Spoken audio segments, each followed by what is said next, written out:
Chapter 256. Outsiders. Mrs. Tang screamed. If it were not for Su Qianxi, our Tang Minjing would have become your wife long ago. She would not have to suffer like this. Li Xiqing looked at Mrs. Tang, narrowed his eyes, and said thoughtfully, "It turns out that shamelessness is hereditary. I have learned something new today." Tang Minjing and Mrs. Tang's expressions immediately changed. Tang Jinghao's face darkened as he roared, "Li Xiqing, we are here today to ask for an explanation. Don't change the subject." "What a coincidence. I also want an explanation from you." Li Xiqing rolled up the test report in his hand and slowly sneered. "Your daughter not only accused me of slander, framed my wife, caused my child to miscarry, and even framed my wife in the street. Now, with a pregnant belly, she insists that it was me who did it and wants to forcibly destroy my relationship with my wife. What explanation do you have for me?"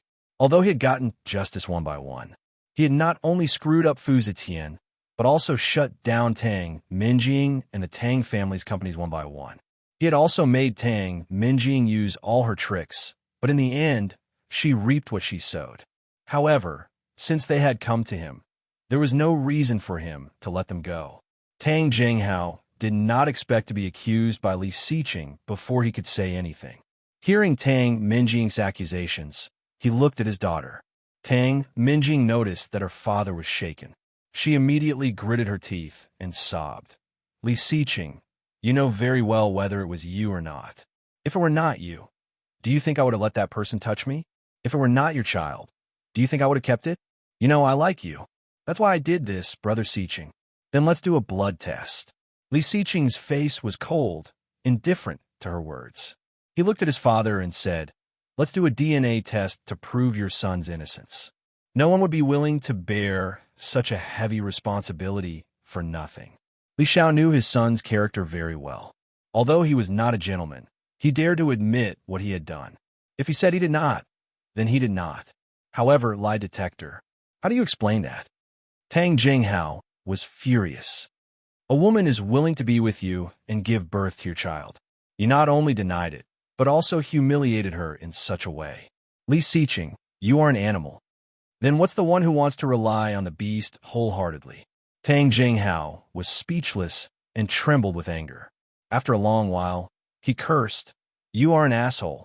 The facts are in front of you, and you still deny it. Do you really think my daughter is a pushover?" Li Xiqing sneered and said coldly, "Don't worry, I have evidence." Tang asked, "Tang Minjing, I, Li, and Li?" Suddenly, her pocket vibrated. She took out her phone and unlocked it. It was a text message. "Oh no, Z is working for Li Xiqing. He has gotten the surveillance video of you drunk in Australia." Seeing this, Tang, and Ming Li hung Tang. However, the child in her belly was his. Why should she panic? At that moment, Lu San knocked on the door, walked in, and said, "Sir, Mr. Li, there's a Miss Chung. She said she is Mr. Li's assistant and is here to deliver something for him." Chapter 257. Chung Yu quickly came in, holding a tablet in her hand. "Boss!" Chung Yu shouted, and then nodded slightly to the people around her who were meeting for the first time. She was inevitably nervous, especially when she saw all kinds of things about soldiers in the study. She couldn't help trembling in awe. "Don't be nervous," Li Xiqing said lightly. "Give it to me." Chung Yu was embarrassed, opened it, and handed the tablet over. However, her eyes were involuntarily attracted by the only acquaintance in the room besides Li Xiqing. Tang Minjing was really pregnant. Her belly was slightly bulging, and she looked a little fat. At this moment, her eyes were red and swollen. Looking at her, she seemed to be nervous. Chung Yu slightly raised an eyebrow, and a bit of contempt flashed in her eyes. She knew all the truth. That night in Australia, after Li Xiqing left, she was also driven away. However, Chung Yu still couldn't bear to leave such a drunk woman at the door. After thinking about it, she still went back. However, when she went back, the door of the room had been closed. She tried to knock, put her ear on the door for a moment, and there was a sound that made her blush and her heart beat faster. The door of the hotel was very soundproof, and Chung Yu could only hear her shouting, "Brother Xiqing." At that time, her first reaction was, did boss come back? She tried to call him and found that he had arrived at the airport. The next day, she got up early and wanted to call him. At that time, she saw a white man with blue eyes and blonde hair walking out of the room in a hurry. That man was definitely not Li Siqing. Now he wanted to blame it on boss? Did he really think that she was just a decoration? Li Siqing's fingers slid a few times on the tablet, using the leather of the tablet to make the screen face everyone. On the screen, the high-definition surveillance video clearly showed Li Siqing's face, and the surveillance video showed 3 rooms in a row. Li Siqing walked to the door of a room and knocked. Tang Minjing inside opened the door. Tang Jinghao saw his daughter clinging to Li Siqing with his own eyes and suddenly felt ashamed. She was wearing so revealing that even he, as a father, felt. Not to mention Li Siqing, a young man. However, to her surprise, he pushed her away and looked at her with a cold face, colder and scarier than usual. What made Tang Jinghao feel even more humiliated was that Tang Minjing was crying and throwing a tantrum, clinging to him shamelessly. Her snow-white breasts were pressed against him, too big for him to look at. This kind of seduction, which man could resist? Corrupting the reputation of a sect. Tang Jinghao turned around and glared at Tang Minjing. The latter shivered and hid behind Mrs. Tang. Looking at the screen coldly, Li Siqing stared at Tang Minjing with his sharp eyes. Tang Minjing blushed and gritted her teeth. I was drunk that day, but the baby is yours. She was sure that the man that night was definitely Li Siqing. It couldn't be anyone else's. Impossible. Cheng Yu's face was filled with contempt.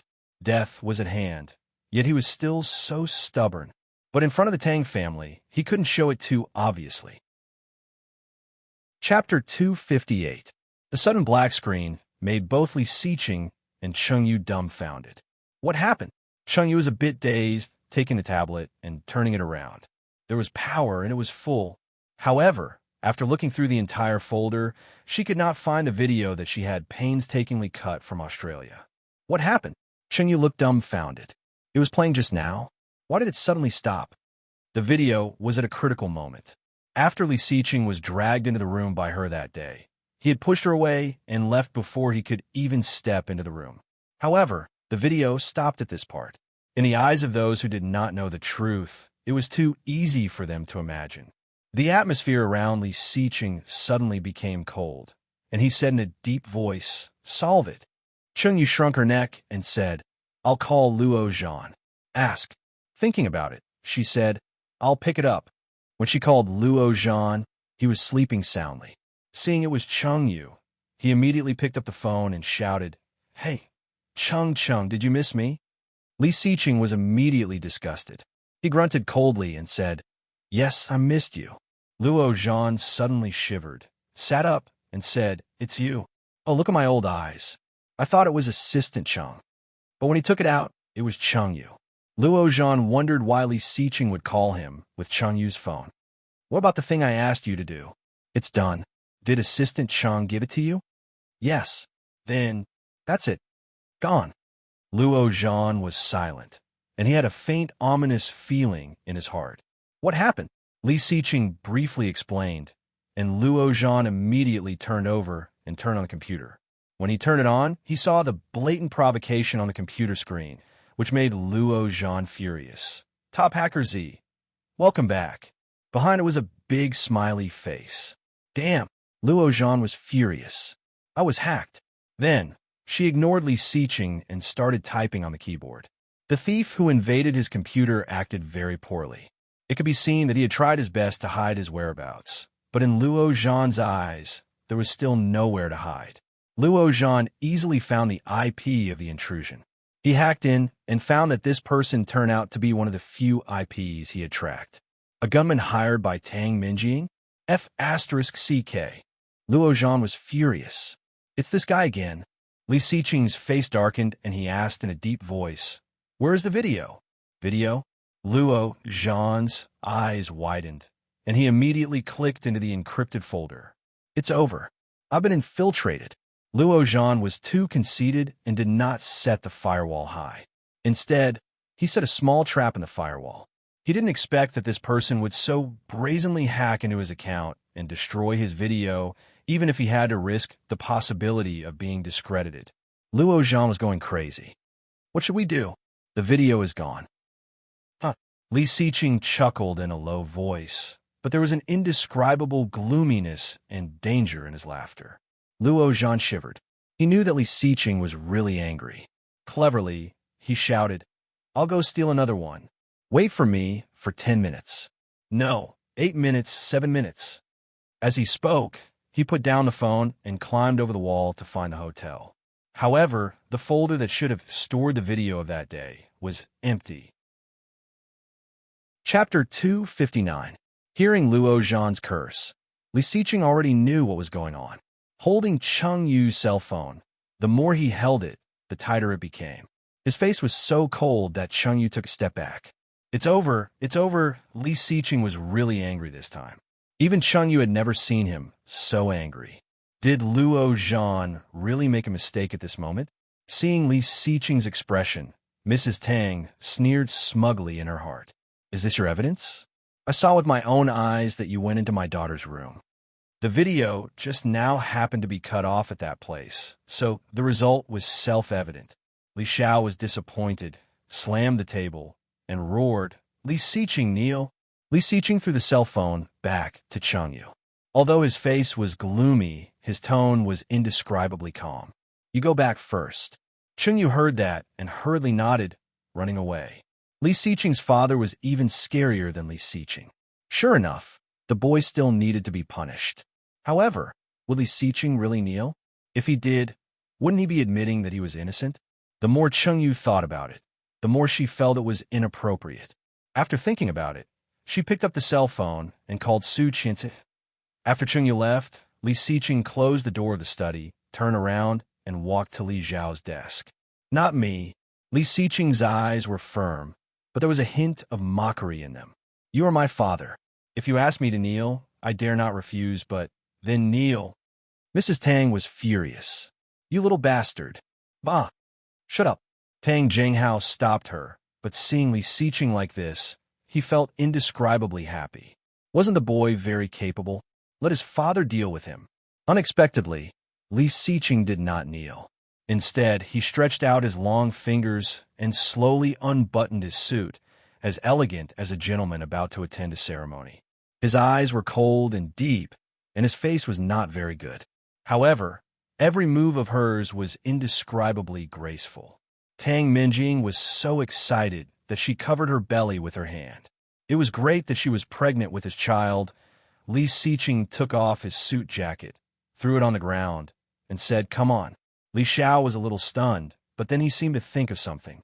He gritted his teeth angrily, stared at Li Xiqing, and roared, "Li Xiqing, I will never admit to something I have not done." Li Xiqing's eyes were full of sarcasm.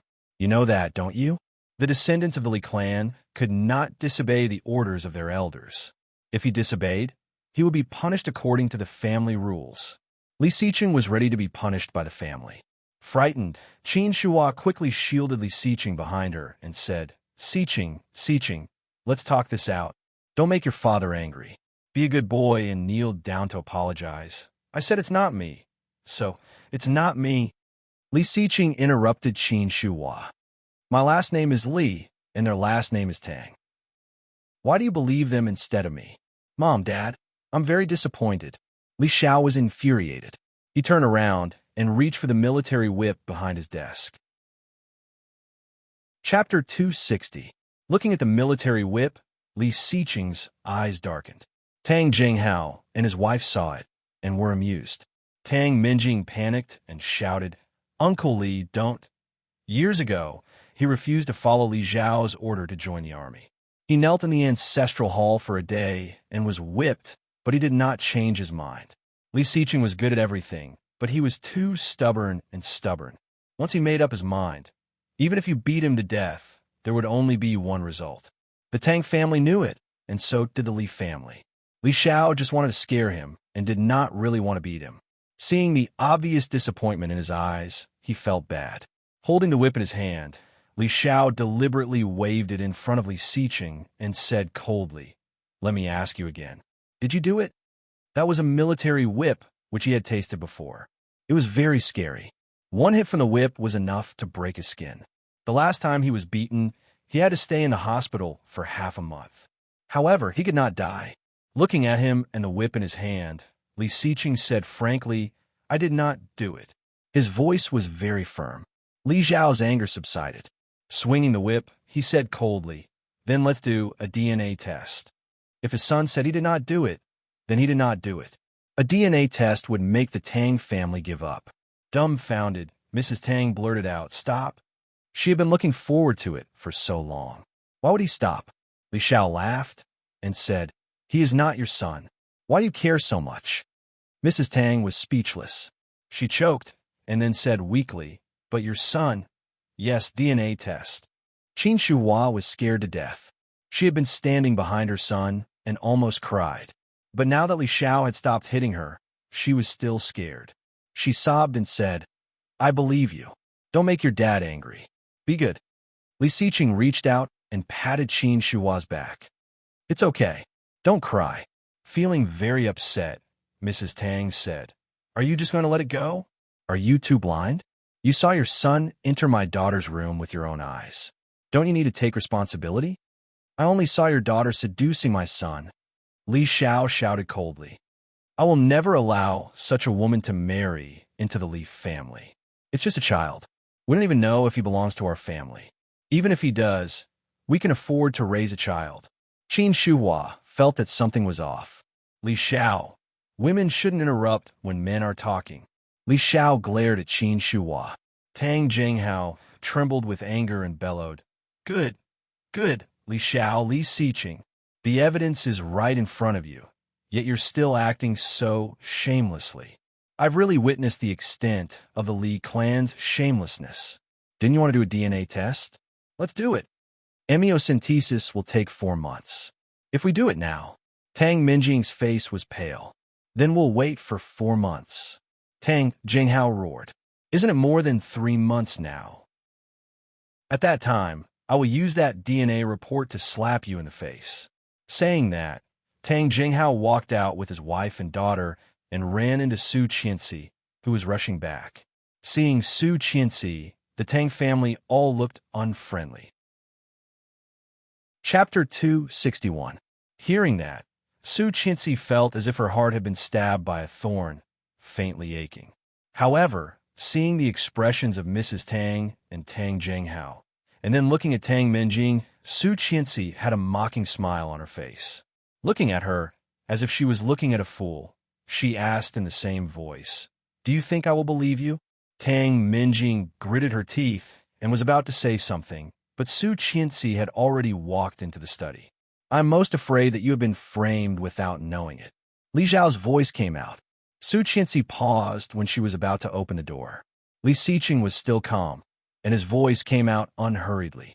He said, "It's impossible." "Humph, that better be the case. But you have to keep an eye on your wife. Tang Minjing is much more cunning than your wife. Don't let your wife know, or it will be hard to clean up." Li Xiao did not have a good impression of the girl from the Tang family. After what happened today, he felt that this woman was not a good person. "Okay," Li Xiqing responded. Qin Shuhua said, "The lie detector is fine. Now we just need to do a DNA test." She took her hand back from the doorknob and slightly tightened, hanging on her side. There was nothing wrong with the lie detector.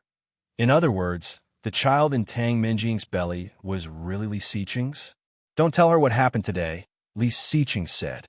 "I am afraid she will overthink it." Su Qianxi stood at the door, feeling as if her heart had been stabbed by an awl. What did he mean by he was afraid she would overthink it? Was he afraid she would cry or make a scene? How could he? He had lived through it all in his previous lifetime, and this was just another one. When Li Xiqing walked out of the study, he heard Lu Sa calling for the second young mistress. However, he looked around and did not see Su Qianxi. Lu Sa came out with a fruit plate and asked in surprise, "Where is the second young mistress? Has she been here?" Li Xiqing asked. "Yes, I just saw her in the study. Didn't you see her?" Hearing that, Li Xiqing had an ominous feeling. He went out and drove back to the house. Su Qianxi had returned home and was helping Nanny Rong cook. Seeing him return, she smiled and shouted, "You're back. Come wash your hands and get ready for dinner." There didn't seem to be anything strange in his smile. Li Xiqing stepped forward and asked, "Did you just go to the old house?" Su Qianxi asked. Su Qianxi's smile froze, and she nodded. "Yes, I saw you were busy, so I came back." "Lu Sa told you?" "Yes. Let's eat." She put the plate in her hand on the table, but her body suddenly felt heavy. Li Xiqing hugged her from behind and buried his face in her neck. Su Qianxi's body stiffened, and her heart suddenly began to tremble. His trembling was frightening and hopeless. Li Xiqing noticed her uneasiness and thought she was nervous and shy. His lips curled into a relaxed smile as he whispered, "What should I do? I haven't seen you for only one afternoon, and I miss you already." "Liar, liar." Su Qianxi could not hold it back, and her tears rolled down. She took his hand away and wiped her tears. She turned around awkwardly and said hurriedly, "I'll go get the dishes." Chapter 262. During dinner, although Su Qianxi and Li Xiqing were face to face, neither of them spoke first. Nanny Rong also clearly felt something was wrong. The atmosphere was not right. Everything was wrong. However, everything was fine before they left the house in the afternoon. After dinner, Su Qianxi rushed to wash the dishes. Seeing that she was not in a good mood, Nanny Rong let her be. After washing the dishes, it was after 7 p.m. Nanny Rong cleaned up and went home. Li Xiqing sat on the sofa in the living room, handling the urgent documents that Cheng Yu had just sent over. So peaceful. It seemed no different from usual. However, Nanny Rong still felt a bit uneasy. "Nanny Rong, you can go home now." Su Qianxi smiled and wiped her hands with a clean cloth. Nanny Rong thought for a moment and whispered to Su Qianxi, "When you are unhappy, you can bully a man and be happy." Su Qianxi couldn't help smiling and nodded. After Nanny Rong left, Su Qianxi went upstairs and did not disturb Li Xiqing. After the shower, Su Qianxi climbed into bed and quickly fell asleep. Tired, being tortured by him in the morning until the afternoon, Su Qianxi was not only physically tired, but also mentally tired. It was said that people were prone to nightmares when they were exhausted. Su Qianxi did not know if it was a nightmare or not. She saw Li Xiqing lying in the abandoned warehouse, eyes closed, hands tied behind him, and a bundle of detonators tied in front of him. The fire was raging. The sky was red, and the iron was red. The entire abandoned warehouse was filled with the roar of the fire. Seeing this, Su Qianxi burst into tears. Without hesitation, she rushed in, picked him up, and tried to wake him up. However, Li Xiqing did not seem to be awake at all. She took the detonators off him and used all her strength to drag him out. He did not wake up, but she could not see clearly because of the smoke. Her strength was getting weaker and weaker. She tried her best to push him out of the fire, but her vision was getting blurry. Vaguely, Su Qianxi seemed to see a figure coming this way. She raised her hand and wanted to shout, but her voice was as soft as a mosquito. What did she say? Her heart aching, Su Qianxi struggled and shouted, "Help him! Help!" He was woken up by her and found that she was soaked. His hands seemed to be clutching something tightly. His face was already covered in tears, and his legs were flailing about. He was like a child begging for help in despair and sorrow. Li Xiqing's heart ached. He held her firmly and patted her back gently, whispering, "Don't be afraid. Don't be afraid. I'm here." Su Qianxi cried even harder and snuggled into his arms, seemingly unconsciously shouting, "It's not her. It's me. Mr. Li. Mr. Li," this form of address again. This form of address was filled with fear and alienation. Why did she call him that? Li Xiqing had never understood why. Su Qianxi gradually calmed down, but she was already soaked. Her wet and warm body clung to his, making Li Xiqing a bit restless. However, hearing what she said next, Li Xiqing's heart was aching. "Sorry, Mr. Li, I didn't mean to fall in love with you. I'm sorry," she sobbed softly, helpless and sad. Chapter 263. Tang Minjing stayed at home, carefully writing down every word and recording it as a mother's diary for 10 months. Dark ink appeared on the paper, and Tang Minjing's face was full of a sweet smile. Baby, this is the 14th week since God sent you to me. Although your father does not want to admit your existence, I love you and look forward to your arrival. Baby, today, Mom is suspected by everyone again. Everyone thinks that you're not Dad's child, but only Mom knows that you are a child of the Li family, the flesh and blood of the Li family. Sooner or later, Mom will bring you back to the Li family and become a legitimate descendant of the Li family. Baby, today I took a lie detector test. Sorry, the experts said it might cause radiation to the fetus, but I still did it. I want your father to recognize me and you and drive the bad woman away. Baby, Grandma finally said she would help me. I'm so happy. With the help of Grandma and Grandpa, I will definitely take you back to the Li family and make you a child of the Li family. Are you happy? I am so happy. Baby, today Daddy was almost beaten by Grandpa. I was so scared. If Daddy was beaten, then I would never be able to take you back to the Li family. Fortunately, Grandpa did not do it. He chose to believe Daddy, not Mommy. Remember, Grandpa is a big bad guy. When you grow up, you must avenge Mommy. However, there is good news. Although Grandma seems to help Daddy, she has always believed that the baby you are carrying is the child of the Li family. Grandma loves you and Mommy. When you grow up, you must be good to Grandma. Sign, love, Mom. Tang Minjing pulled off the cap of the pen and put it aside. She stretched and felt sleepy again. Since she was pregnant, she could not get enough sleep. But when she just went to bed, her phone rang. It was her private number. She picked it up and heard a familiar voice, panting. Minjing, I need your help. All my accounts have been hacked. I don't have any money with me. Please give me some cash. Hearing the voice, Tang Minjing was disgusted and shouted, You have the nerve to ask me for money? If you had not dropped the ball at the critical moment last time, I would not have ended up like that. Hey, didn't I save you? If I didn't help you yesterday, do you think you would be as good as you are today? Now, because I helped you, Z and that psycho Li Xiqing sent people to search me everywhere. Now all my accounts and things have been hacked, and a secret reward has been issued. Now I can't go home. If it weren't for you, I wouldn't be like this. Tang Minjing frowned and sneered. Help me? What did you do for me? Yesterday, if I hadn't hacked that video in time, you would have been beaten to death by that old antique father of yours, right? If your father finds out that you've gotten a bastard out of nowhere. What do you mean? Tang Minjing was angry. You're the bastard. This is Brother Xiqing's flesh and blood. There was a silence on the other side of the phone. After a long while, she said, Do you really think that the man that night was Li Xiqing? What do you mean? Tang Minjing was emotional. That man is heartless. If he doesn't want it, I want it. Chapter 264. There was silence again. After a long while, he said, Anyway, I helped you yesterday. Can you give me some cash? A few $100s will be fine.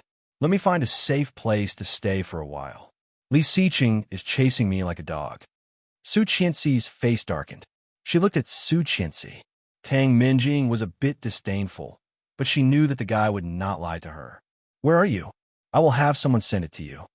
The guy quickly gave her the address, and Tang Minjing asked the driver to send it over. However, she did not know that the Tang family's house was already under surveillance. This hacker was not as good as Luo Zhan. If he forced his way in, he would be discovered and wanted.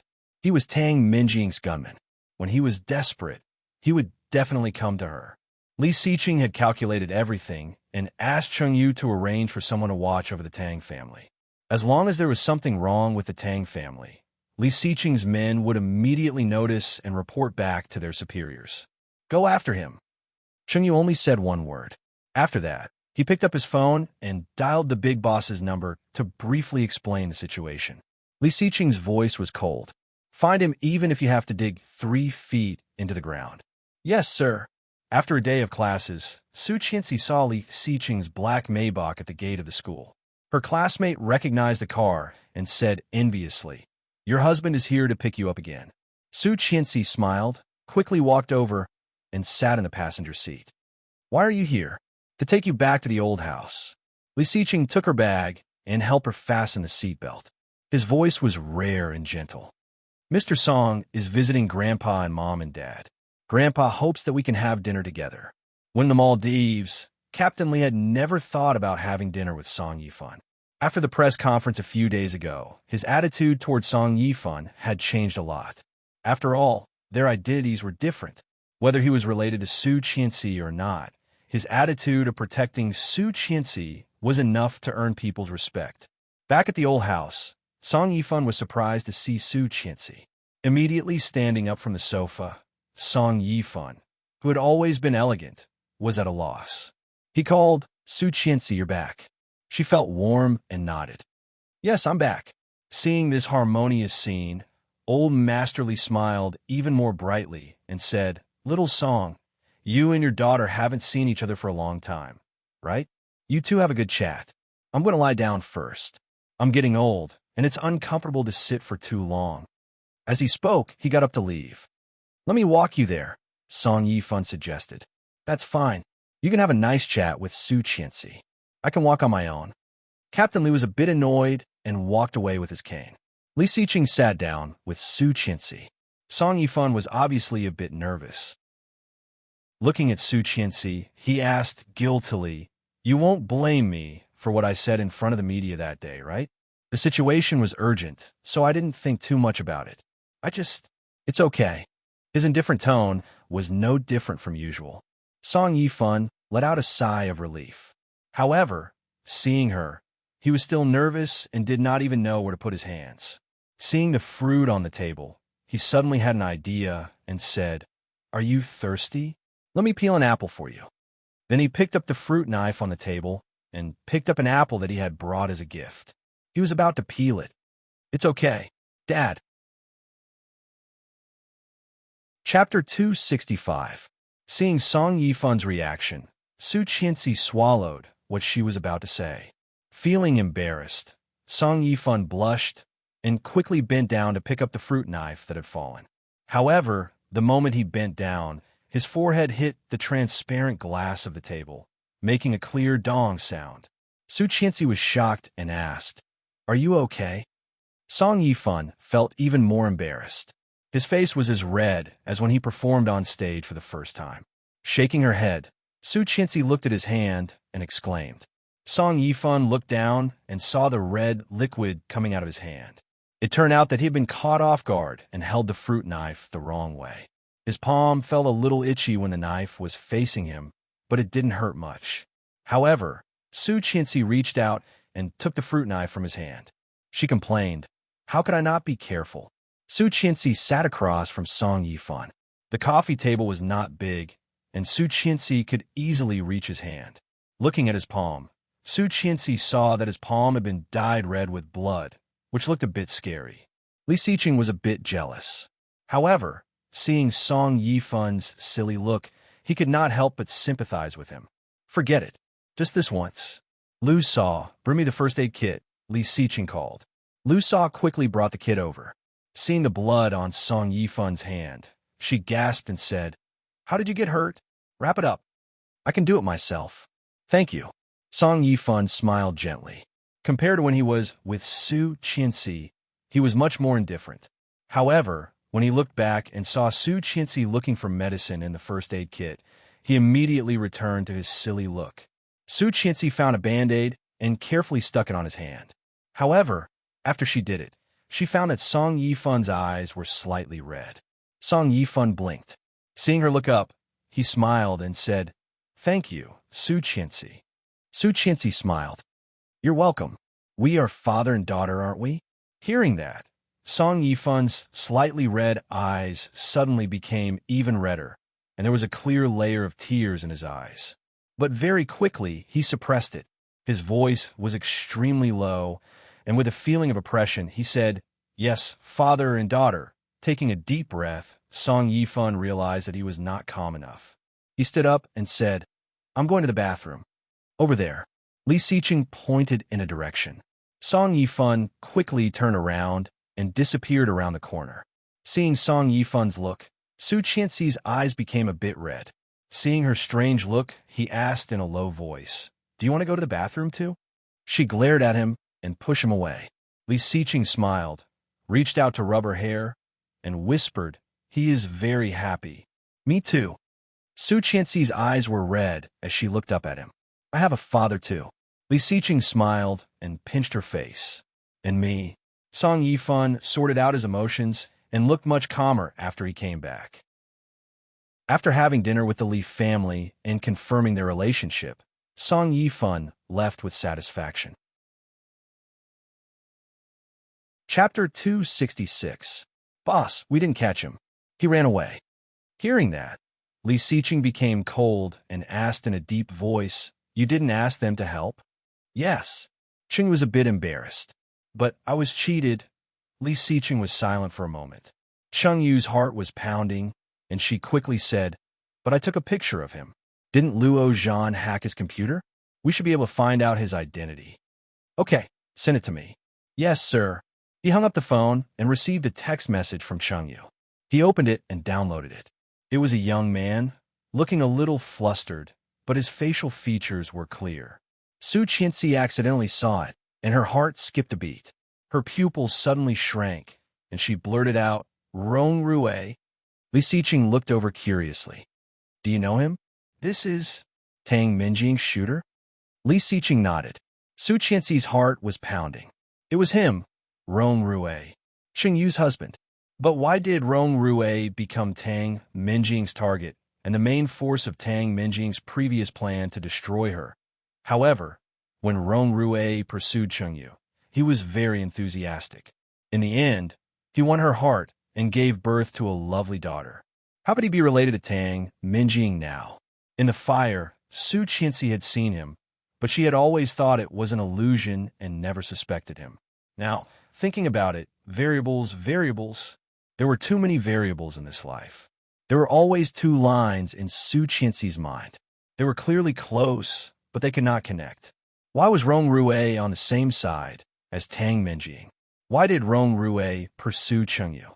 At that time, what kind of role did Cheng Yu play between Li Siqing and herself? Su Qianxi suddenly felt a splitting headache. Everything suddenly poured over her like a tide, making it difficult for her to digest for a while. "What's wrong?" Li Siqing saw her strangeness. Su Qianxi's pupils calmed down. She slowly shook her head and said, "This person is called Rong Rue from the capital. How do you know him?" Su Qianxi suddenly did not know how to explain. Looking at Li Siqing, she said, "When I was dreaming, I dreamed." "You dreamed of it?" Li Siqing felt it was a bit ridiculous. However, thinking of how she sobbed in her dream last night, he swallowed what he wanted to ask and took her in his arms. "Okay, let's go home first." "I'm serious." She was worried that he would not believe it. "Rong Rue is a very dangerous person.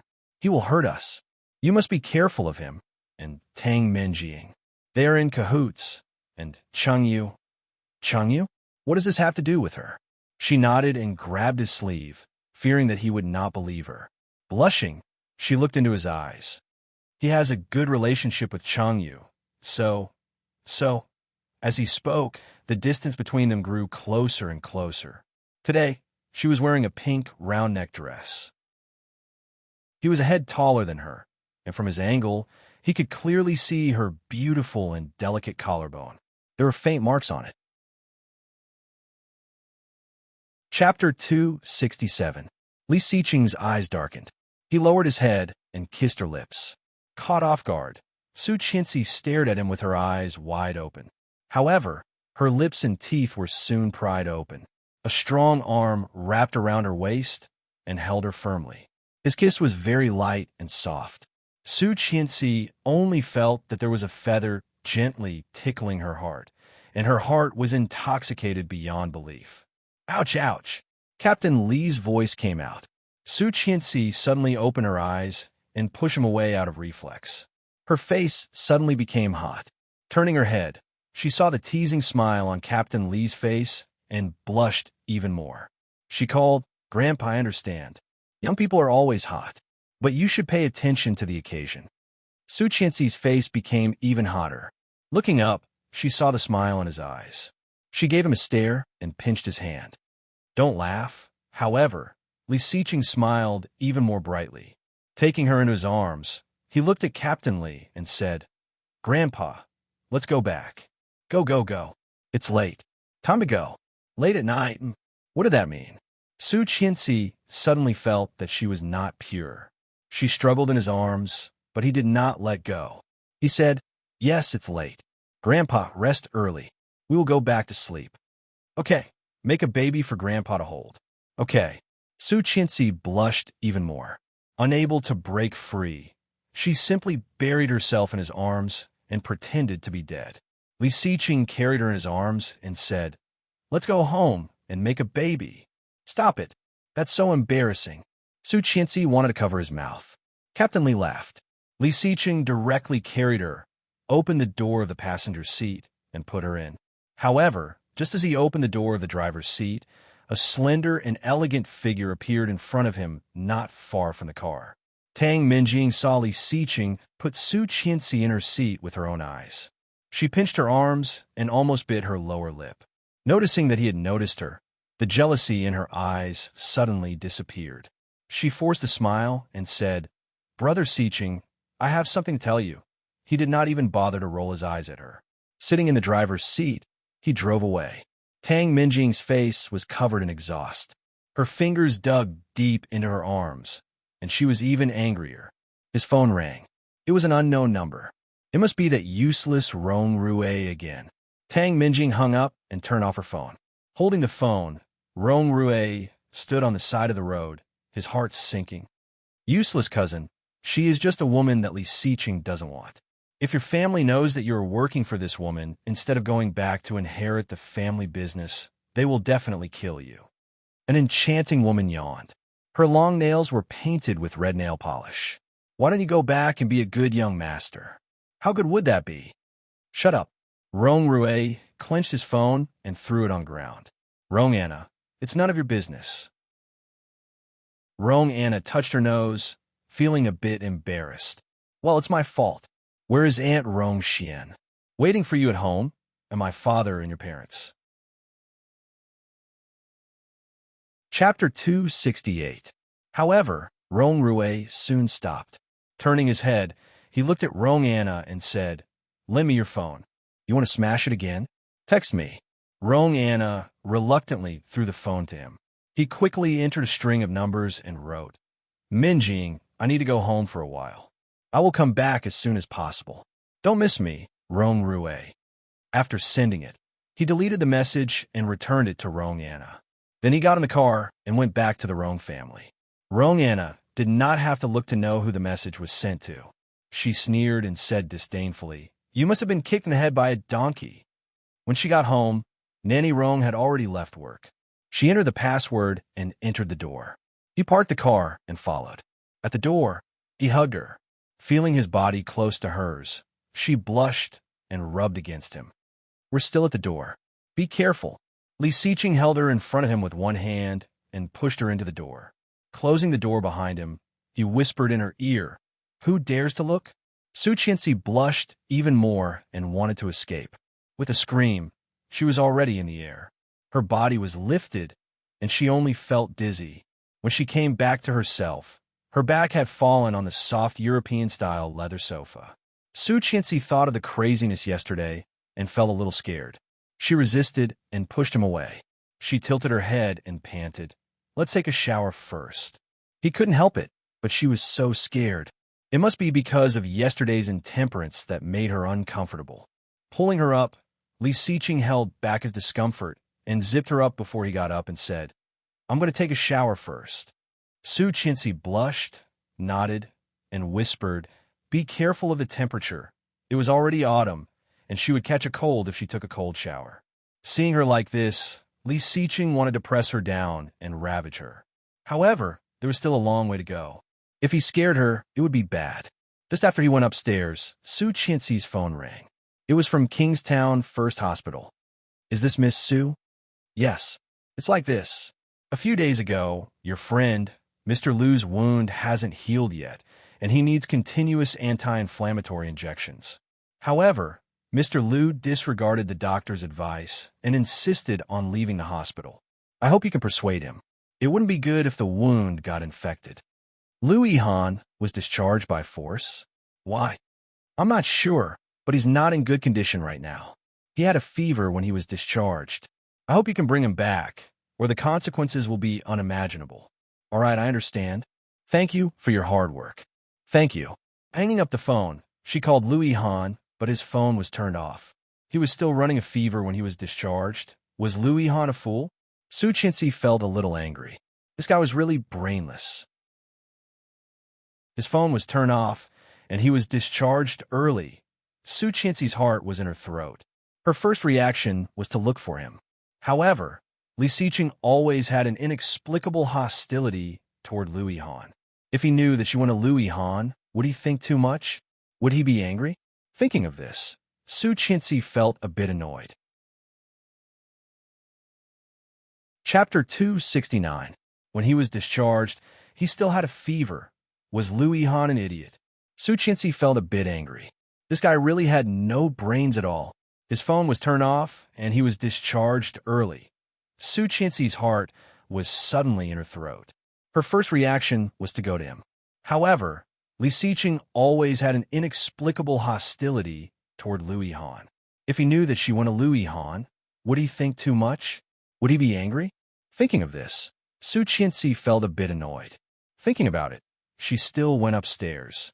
In her room, she wrote a note and put it where he could see it. I have to go out for a while. I will come back early. Li Xiqing saw the note when he came out of the shower. Wiping his hair with a towel, he took his phone and dialed Su Qianxi's number. At this time, Su Qianxi had already gotten a taxi.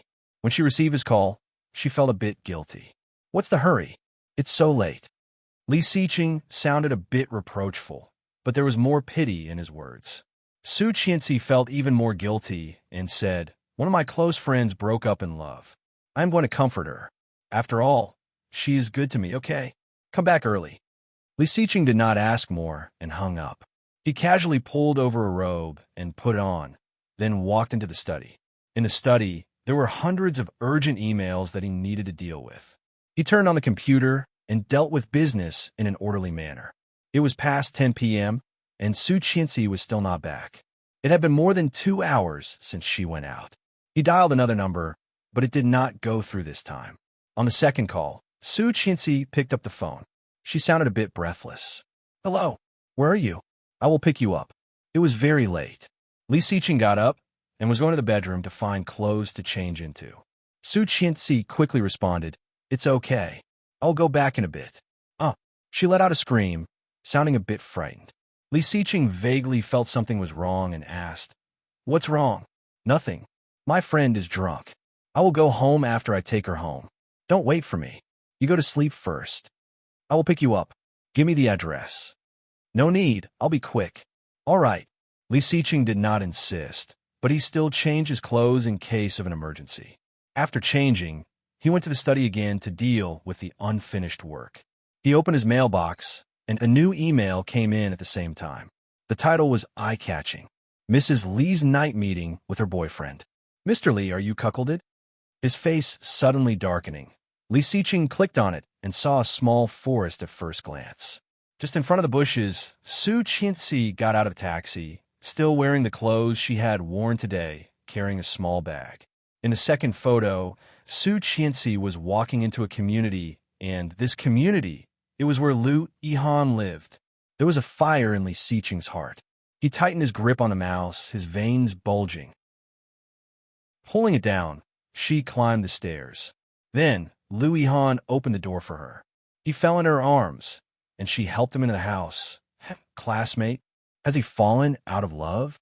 Drunk? He thought that the so-called classmate was a girl.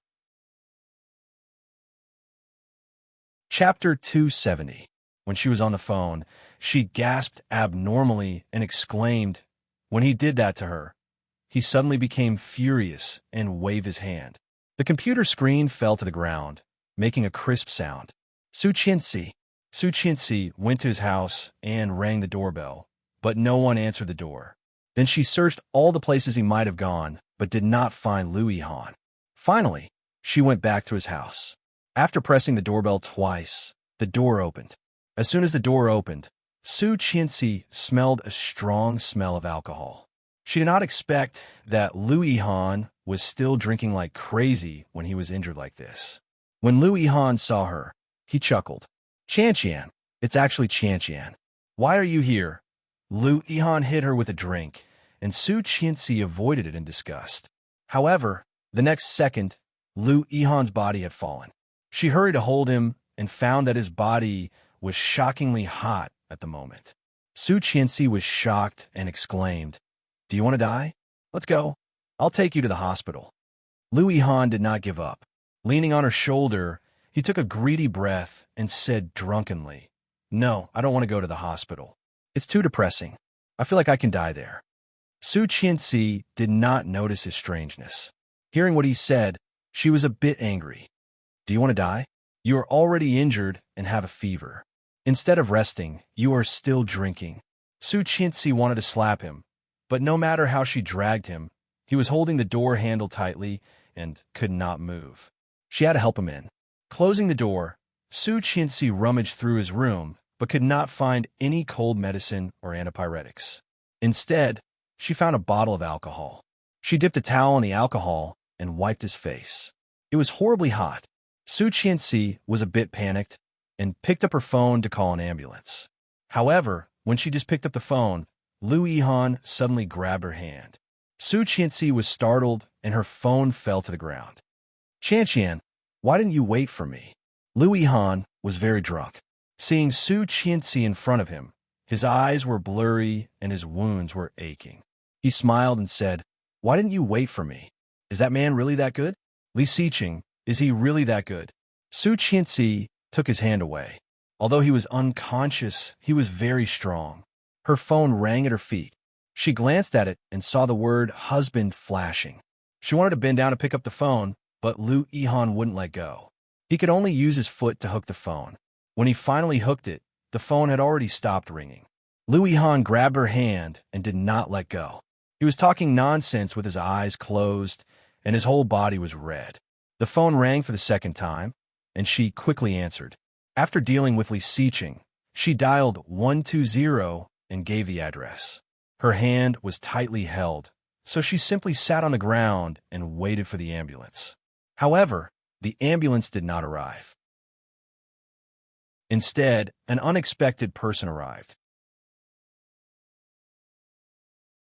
Chapter 271. When Su Qianxi saw Li Xiqing, she was surprised, but before she could react, he pushed her away. Li Xiqing squeezed in and immediately saw Lu Yihan lying on the sofa, all red. The anger in his heart was burning. He strode forward, grabbed Lu Yihan's collar, and punched him hard. Lu Yihan was hit so suddenly that he screamed in a daze and fell to the ground. Looking up, everything in front of him was a blur. Vaguely, he could see a black shadow walking toward him. Su Qianxi exclaimed, "What are you doing?" Lu Yihan was drunk and very confused. Hearing Su Qianxi's voice, he chuckled. Qianqian. However, this intimate word quickly ignited the fury in Li Xiqing's heart. Bastard. Li Xiqing strode forward, lifted him up again, and punched him in the face.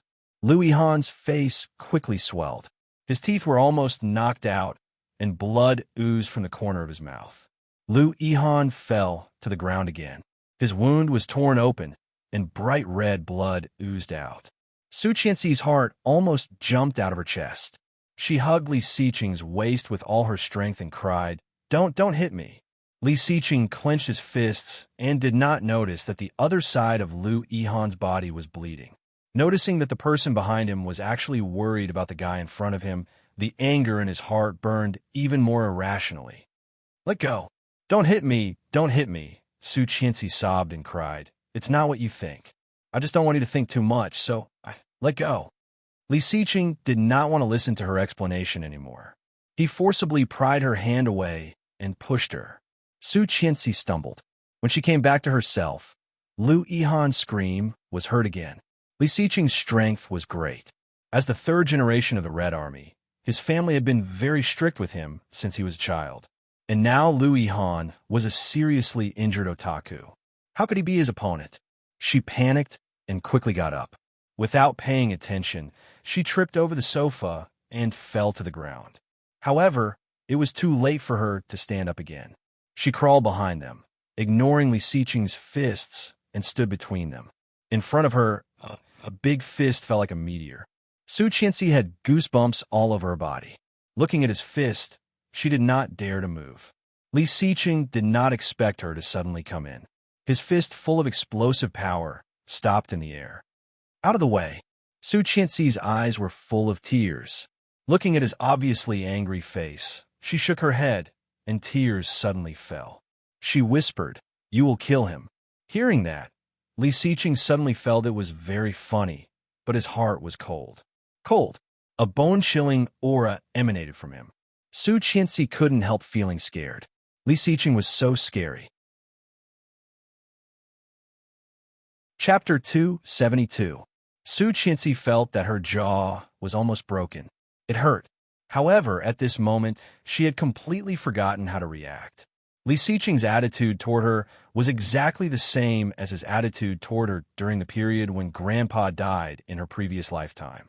He wanted to crush and kill her with his eyes. Su Qianxi's heart trembled. Looking at his stormy eyes, she couldn't help but think of him as the Li Xiqing in her previous lifetime. So terrible, so terrible. Noticing that Su Qianxi's body was trembling, Li Xiqing's heart felt like it had been pierced by thousands of arrows, hurting hysterically. She was afraid of him. She was still afraid of him. So, she would rather lie to him in the middle of the night and run out to be with Lu Yihan than be with him. Right? What? Li Xiqing's voice revealed a hint of imperceptible helplessness. What's so good about him? What's so good about this guy? Hearing this, Su Qianxi did not understand what he meant. Seeing her slightly confused expression, Li Xiqing's fingers tightened. Resisting the urge to destroy them both, he gritted his teeth and said, "Come home with me." Go home, and he would not pursue it. Go home, and he would pretend that nothing had happened. But when Su Qianxi heard this, she subconsciously looked behind her. Lu Yihan was seriously injured, had a high fever, and had been drinking.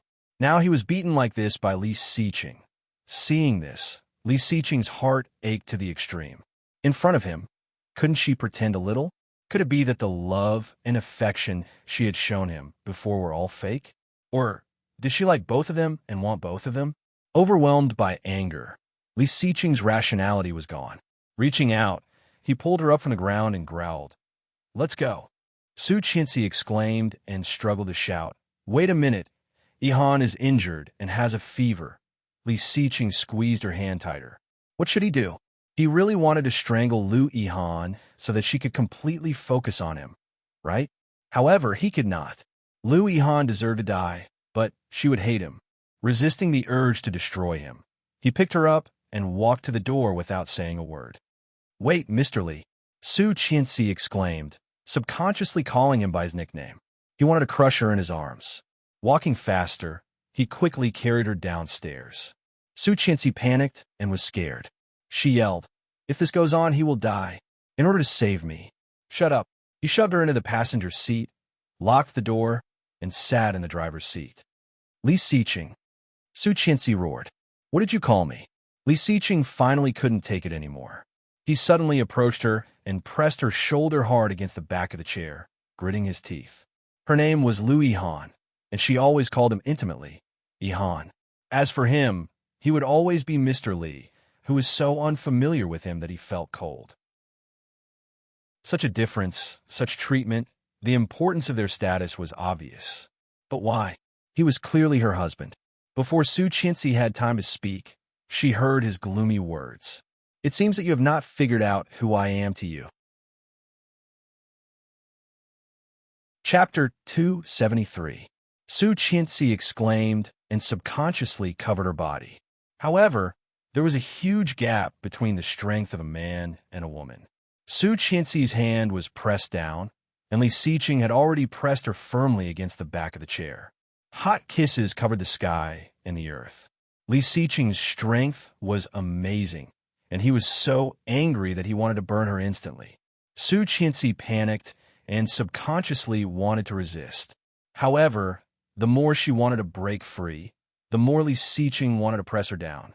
Holding her down, Li Xiqing's movements became more and more fierce, wild, and uncontrollable. The angry kiss deepened, and a faint taste of blood flowed between his teeth. She could not tell if it was hers or his. He pressed her hard, as if he wanted to crush her to death and destroy her. Su Qianxi was terrified. She had never seen Li Xiqing like this. He was bad-tempered. She had seen him angry. She had seen him grieve. When he yelled at her, gave her a cold face, and said mean things to her, she could run away and stay away. But why was he like this? Su Qianxi did not know what to do. Her bones were almost broken by him. It hurt a lot, but it was not even 1/10,000th of the pain in her heart. With tears running down her face, Su Qianxi's resistance became smaller and smaller, and she began to cry. Li Xiqing let go of her and sneered. "You don't want to? Huh?" His voice was filled with disdain and sarcasm. His cold tone was like a sharp blade that pierced through her. Here it comes again. The Mr. Li in her memory, sadness quickly intertwined in her heart. Su Qianxi burst into tears. No, she did not want to see Li Xiqing like this. She did not want to see Mr. Li like this. It was too horrible. Hearing that, the coldness in Li Xiqing's eyes was comparable to the winter snow. He picked her up, pushed his thigh between her legs, and forced her body up. Pinching her face with his big hand, he gritted his teeth and growled, "Don't what?" Su Qianxi stopped crying, gritting her teeth and shaking her head. "You don't want me? Am I right?" His voice was full of helplessness. "You don't want me, but you can accommodate another man." His voice was getting lower and lower. Su Qianxi's eyes widened. Looking at him, her heart became more and more empty. His voice was very low and distant. "Don't you think it's too cruel, Su Qianxi?" The large hand didn't stop. A pair of cold, deep, and serene eyes locked onto her, like the stars in the pitch-black night sky, vast and beautiful. But it was indescribably far away. She was scared and wanted to escape, but he was faster. He pinned her down and restrained her hand. Su Qianxi looked at him, horrified. "Are you crazy? We're on the side of the road." "Ah." Su Qianxi could not escape and was not prepared at all. Li Xiqing felt a little uncomfortable and lowered the chair. Seeing her painful look, he was relieved. So, they didn't. However, Su Qianxi struggled even more and yelled, "No, it hurts. Get out." Realizing that nothing had happened between her and Lu Yihan, Li Xiqing was relieved and whispered, "Relax." Feeling wronged, Su Qianxi cried, "Li Xiqing, you pervert." Chapter 274. Su Qianxi shivered and hugged him tightly, whispering, "Someone is coming." "Hide." He did not care. Holding her, but he sped up. "You are crazy." Someone, the voice behind the car was getting closer and closer, and a girl's voice came. "He's also a poor guy. I heard that he was injured. The fever was because the wound was infected. It was already dangerous, and he was beaten up." "Ha ha ha. Beaten up? Isn't it? But he deserved it. He drank so much. Fortunately, there's a girl to take care of him." They must have had a fight. The man seemed to hate the girl, and the girl stuck to him. But the clothes that the girl is wearing are so nice. They're all luxury goods. Her skin is so white, and she looks so good in red. The two girls didn't notice anything strange when they passed by the black Maybach that was moving steadily. Under the narrow, dark seat, Su Qianxi was obviously relieved. Lu Yihan lived in 203. Listening to the person they were talking about, it should be Lu Yihan. Thank God, they finally offended him. However, the girl in red they were talking about sounded like that girl. "Did you Lily come here in the middle of the night?" Just as she was deep in thought, she felt the thing that had just weakened with great difficulty suddenly swell up again. Li Xiqing knelt on one knee, pressed her on the seat, and whispered, "Su Qianxi, give me a child." It was said that once a woman had a child, she would stop being wild. But when Su Qianxi heard this, her eyes immediately widened. Before she could react, her lips were sealed again, and she could not say a word. When Lu Yihan's operation was over, it was already past 2 p.m. Lily saw the light in the emergency room went off and quickly rushed up, grabbing the sleeve of the doctor who had just walked out and asked, "Doctor, how is it?" The doctor took off his mask and said, "Fortunately, he can be saved." But don't be so ridiculous in the future. Even a body made of iron can't stand it. Yu Lily let out a sigh of relief and quickly entered the intensive care unit that Lu Yihan had been transferred from. He was still unconscious, and the bruises on his face made him look particularly wretched. Yu Lily's heart ached. She reached out and gently touched his wound. Her eyes soon turned red. How could this happen? If I know who it is, I will definitely avenge you. Lu Yihan vaguely heard Yu Lily's voice. He frowned and opened his eyes. As expected, he saw Yu Lily at a glance. With disgust in his eyes, Lu Yihan turned his head and avoided her hand. His voice was a little cold. Why are you still here? Yu Lily's heart felt cold. She sneered disdainfully. Do you think I want to be here? I'm here to ask you for surgery fees and hospitalization fees. That's a total of 8,000, remember. Oh, give me your account number, and I will transfer it to you. If there is nothing else, you can leave now. Lu Yihan's voice was cold, and Yu Lily's heart was even colder. However, he still had a look of disdain on his face. Who the F***CK wants to care about you? Damn it, I'm such a busybody. If I had known earlier, I would have let you die there. Then, he seemed to think of something and asked, Who beat you like this? It's so cruel. It's none of your business. Hey, don't be so stingy. Maybe I can avenge you. Chapter 275. Hearing this name, Yu Lily widened her eyes and looked at him incredulously. How was it possible, Li Siqing? Su Qianxi's husband? Why did he hit you? Lu Yihan smiled and asked, You don't believe me? No. Yu Lily quickly waved her hand. I just feel strange. Why did he hit you? Even Lu Yihan himself did not know the reason. So how could he explain it to her? Lu Yihan's head was throbbing. His wounds were much better after treatment, and his body was not as hot as before.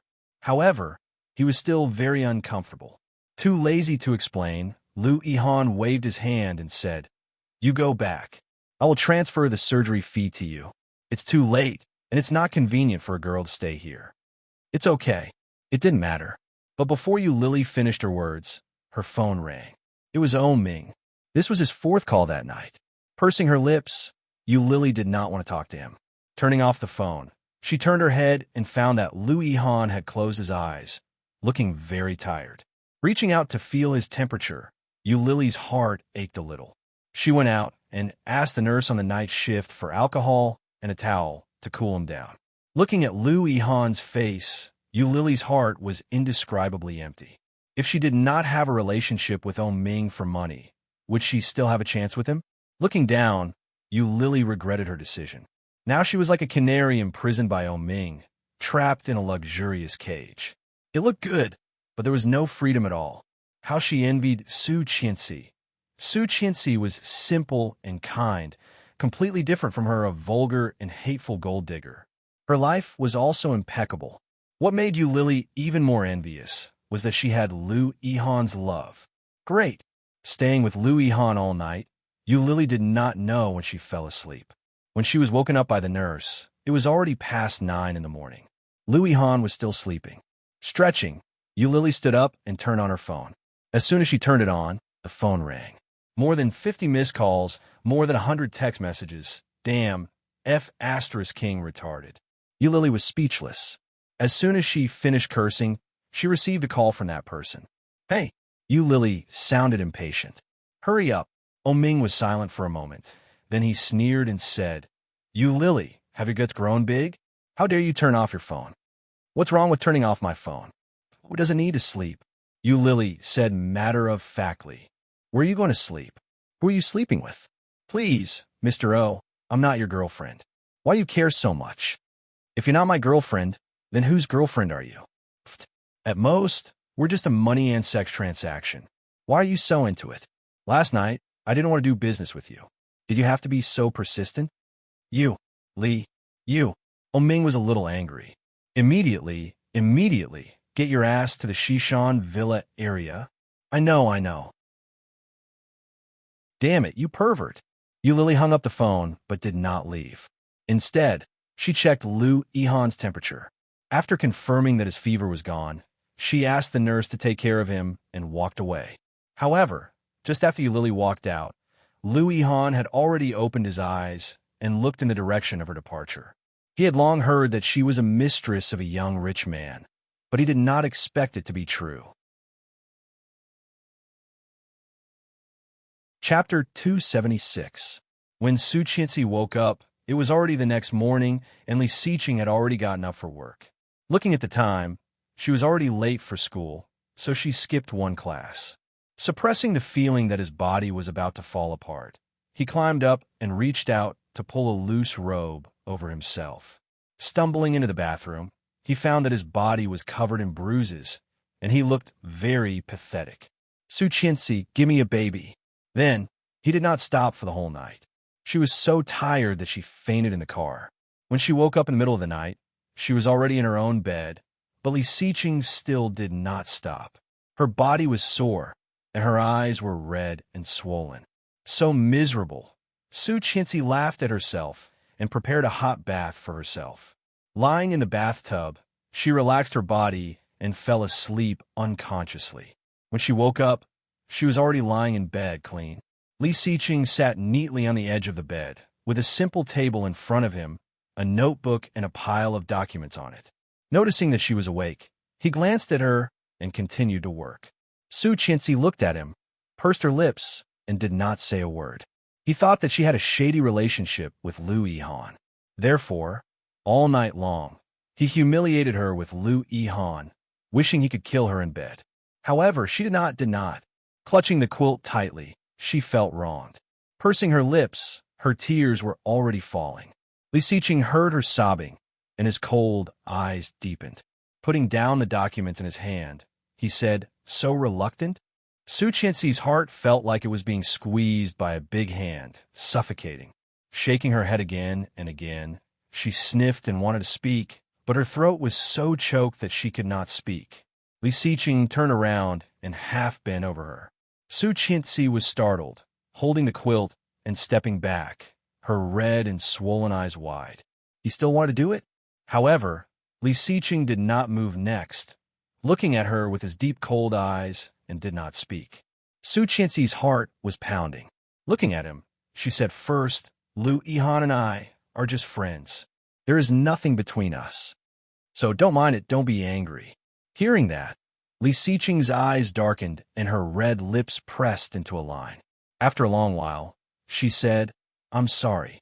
Su Qianxi was confused by his apology and looked at him in confusion.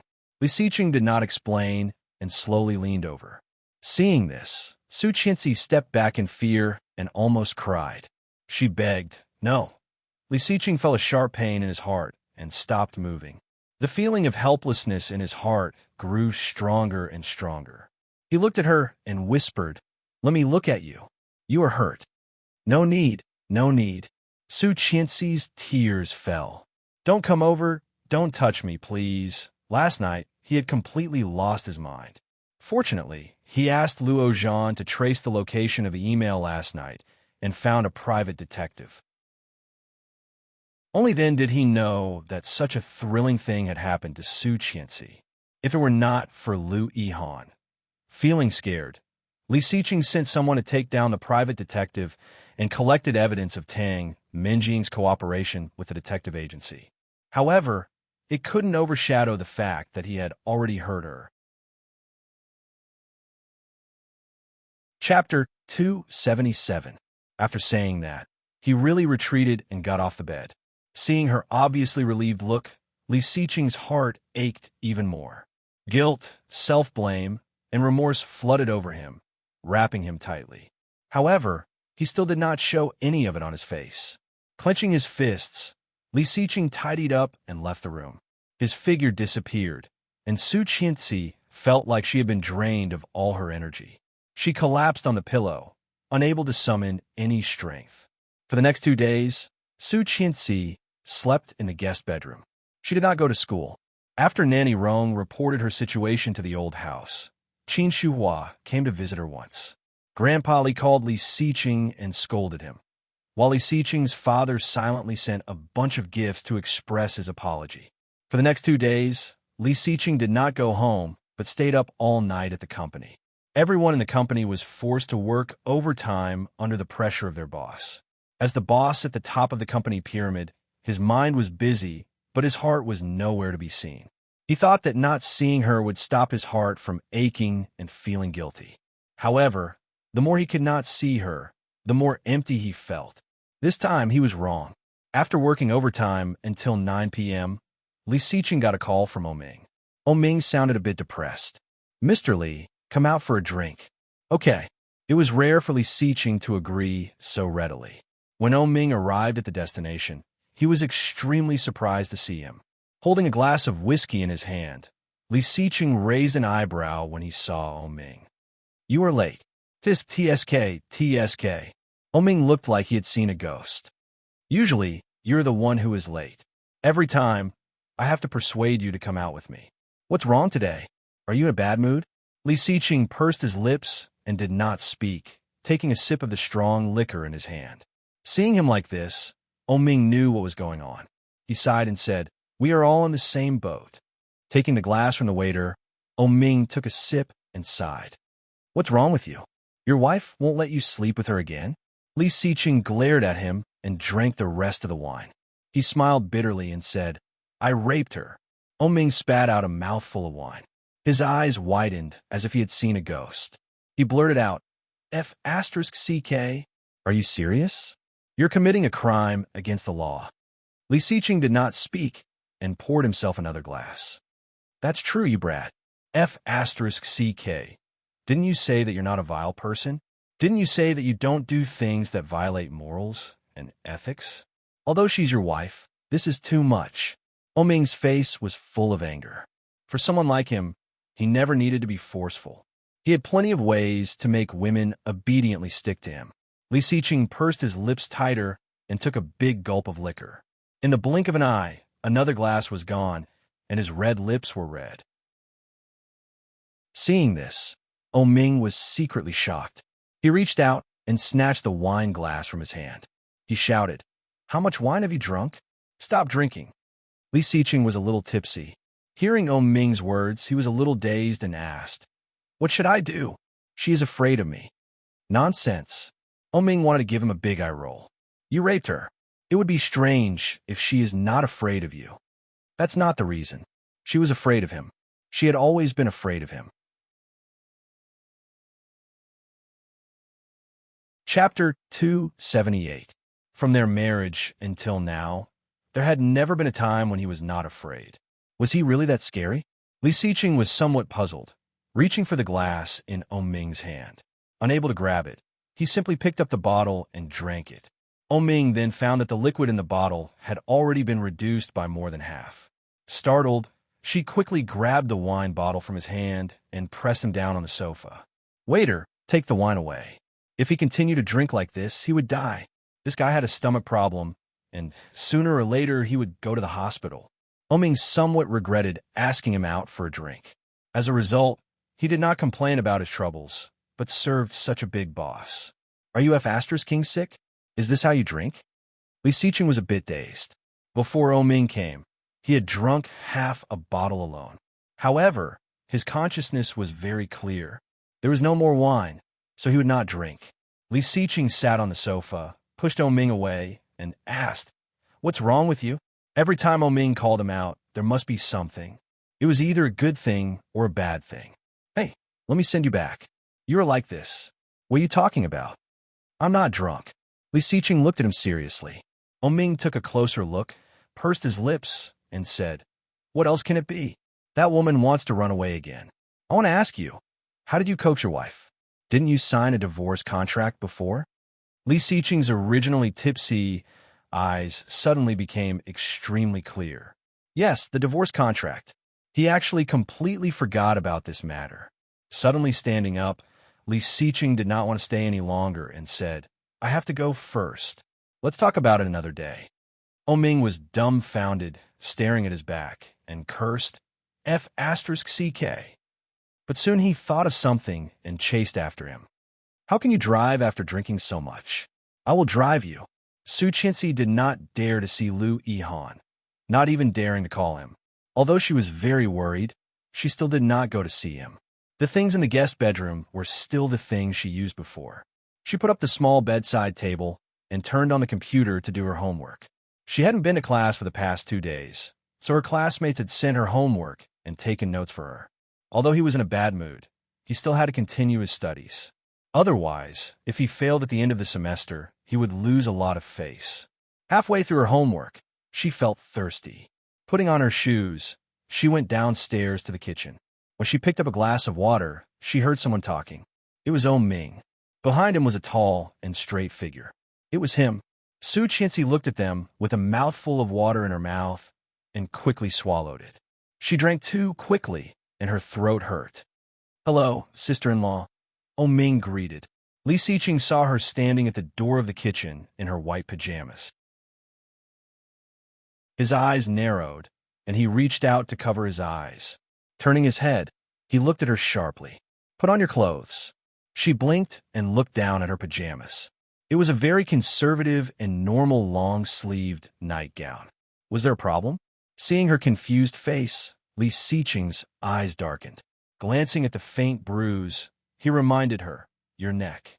Su Qianxi was dazed for a moment, and then her face quickly became hot. She turned around and hopped upstairs. Ming was embarrassed. "Well, I'm here. Let's go home." Then he quickly left and closed the door. Li Xiqing went upstairs and opened the door, but it was empty. His eyes darkening, he turned around and opened the door of the guest bedroom. It was locked from the inside. Chapter 279. Are you in there? Let's talk. Li Xiqing tried to sound calm, but the coldness was still there. Su Qianxi's back was against the door. Hearing the voice, she bit her lip and did not respond. Li Xiqing waited at the door and saw that Su Qianxi was not going to open the door, so he said, "Go to bed early. I will take you to class tomorrow." Sensing that he was gone, Su Qianxi let out a sigh of relief. Before she knew it, she was already in a cold sweat. After taking a shower, Su Qianxi finished the rest of her homework and turned off the light to sleep. It was late at night. The door to the second bedroom was pushed open, and a tall and handsome figure walked in. His footsteps were light and quiet. In her sleep, Su Qianxi felt a bit uncomfortable. Kicking the quilt away, she moaned, turned over, and continued to sleep. Li Xiqing's cold eyes softened. Bending down, he tucked her in and stood on the side, watching her. Su Qianxi did not know that someone was next to her and slept the whole night. The next day, after Su Qianxi washed up, she heard Nanny Rong calling, breakfast." "No, I'm going to class." "No, eat a little." Nanny Rong called her. She did not know if it was intentional or not, but her voice was a bit loud. "I'm already thin, and I haven't eaten well these days. If I continue like this, I will become even thinner and uglier." Su Qianxi felt it would be rude to refuse, so she took her bag downstairs and sat down for breakfast. However, after sitting down, a pair of intelligent big eyes darted around, looking inside and outside. However, she did not see what she wanted to see. Looking up, she saw Nanny Rong's teasing eyes. Inexplicably, she felt like she had been caught doing something bad. She blushed and lowered her head. Sir has gone to work. It is said that the company has a new project and needs to cooperate with a group in the United States. He is going on a business trip to Chicago in the afternoon. He is going on a business trip? Nanny Rong nodded. Seeing that Su Qianxi had drunk half of her milk, she added, "Yes, it is said that he will be gone for a few days." "How many days?" Su Qianxi could not help asking. Nanny Rong's smile became more mischievous. She asked, "You don't know? Didn't he go home last night?" Seeing her ambiguous expression, Su Qianxi felt a bit disappointed. Lowering her head, she took a bite of the sandwich in her hand. "He did not tell me. 5 days," he said in a low voice.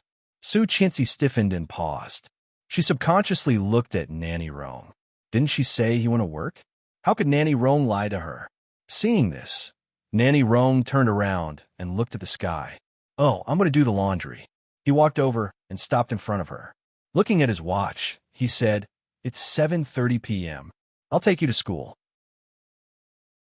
Su Qianxi was a little angry that Nanny Rong had lied to her, but when she met his gaze, she cowered and whispered, "I can go by myself." Are you sure you can get a taxi here? This was a villa area, and very few taxis would come here. If he forced himself to wait for the bus, he would definitely be late. So, it was inevitable that she would get into his car. However, when she thought about what he had done to her in the car 2 nights ago, with tears in her eyes, she looked down and did not speak. Chapter 280. Li Xiqing was away on a business trip, and the house was empty again. Su Qianxi tossed and turned in bed, unable to fall asleep. Something was going on in her head, and she did not even know what she was thinking. Suddenly, she got up and opened the bottom drawer of the nightstand.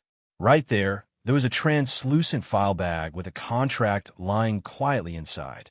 What was the point of this contract now? Su Qianxi felt a bit cheap. Despite what he had done to her that day, she had never thought of divorce. Every time he thought of the word divorce, his heart ached to the extreme. She did not want to know, but would he use this contract to bind her? Su Qianxi was not sure. Seeing his signature on the contract, she pursed her lips and put it under her pillow. There were still 5 days before he came back. At that time, they would have a good talk about the divorce. 5 days passed quickly. During these 5 days, Su Qianxi went to see Liu Yihan twice. After apologizing to him, she did not dare to stay long and only dared to see him during the day. On Monday, classes would end late. Su Qianxi walked out of the school gate and saw Li Xiqing's black Maybach instead of Yang's car. Seeing this car, Su Qianxi paused. It was him. Seeing that she did not dare to approach him, Li Xiqing leaned back in his chair in frustration and stuffed the gift he had picked out a long time ago under the chair. Su Qianxi, your husband is here. That car is so cool. A female classmate reminded her. Su Qianxi smiled and pretended not to see or hear anything. She walked to the side of the road with the girl and hailed a taxi. They got in the car and drove in the direction of home. Su Qianxi glanced in the rearview mirror and found that the black Maybach was long gone. Feeling a bit disappointed, she let out a sigh of relief and played with the strap of her backpack. When she got home, she found that Li Xiqing was already there. The car was parked in the front yard. Standing at the door with her backpack, Su Qianxi looked at the door, not knowing if she should go in or not. Nanny Rong was putting away clothes. Seeing Su Qianxi standing there, she asked, "Ma'am, what's wrong?" Su Qianxi shook her head. Seeing her confused look, Nanny Rong said in a mischievous tone, "Sir, you're back. You must have missed something, right? Go in and eat first." She didn't. Su Qianxi pouted and walked in. Li Xiqing was not in the living room. She went upstairs with her bag and found that the doors on both sides were open. Holding her things in his hand, he did not explain when he saw her. Su Qianxi was a little angry and said, "What are you doing?" They're still arguing. Why did he want to move her things to the master bedroom? Could it be that he wanted to do something to her? This was too much. Li Xiqing glanced at her and said quietly, "Grandpa is coming to stay for a while." Therefore, he had to make room for his grandfather so that he could move in. Isn't there a guest room? There were more than a dozen empty rooms in a row, and no one was staying in them. Why did they have to clean up her room? Grandpa asked me to stay in the second bedroom. As his grandson, I can't say no. Li Xiqing looked at her and said seriously. Chapter 281. He glanced at her and said matter-of-factly, "Do you want Grandpa to know that we don't get along?" They didn't get along. They were fighting. Before she said anything, he continued, "Do you know why Grandpa came to live here?" "Why?" "He wanted to eat sweets, but because of high blood pressure, my father did not allow him to eat. So he ran away from home." Su Qianxi was stunned. "Really?" "Ask Grandpa." Even if she asked Grandpa, he would not admit it. However, Grandpa was so old. Would he do such a childish thing? Would he? Su Qianxi felt a bit confused, but seeing his serious look, she knew that he would not lie to her, right? Seeing her suspicious look, he did not care and continued to move her things to his room. "Wait." Su Qianxi was a bit annoyed. "I'll move it myself. I'll sleep in the guest room next door." Li Xiqing heard that and paused. Looking at her, he said, "Why are you doing this? Grandpa will be sad." "Grandpa will understand." "How do you want him to understand? Do you want to tell him that we had a fight?" A young couple.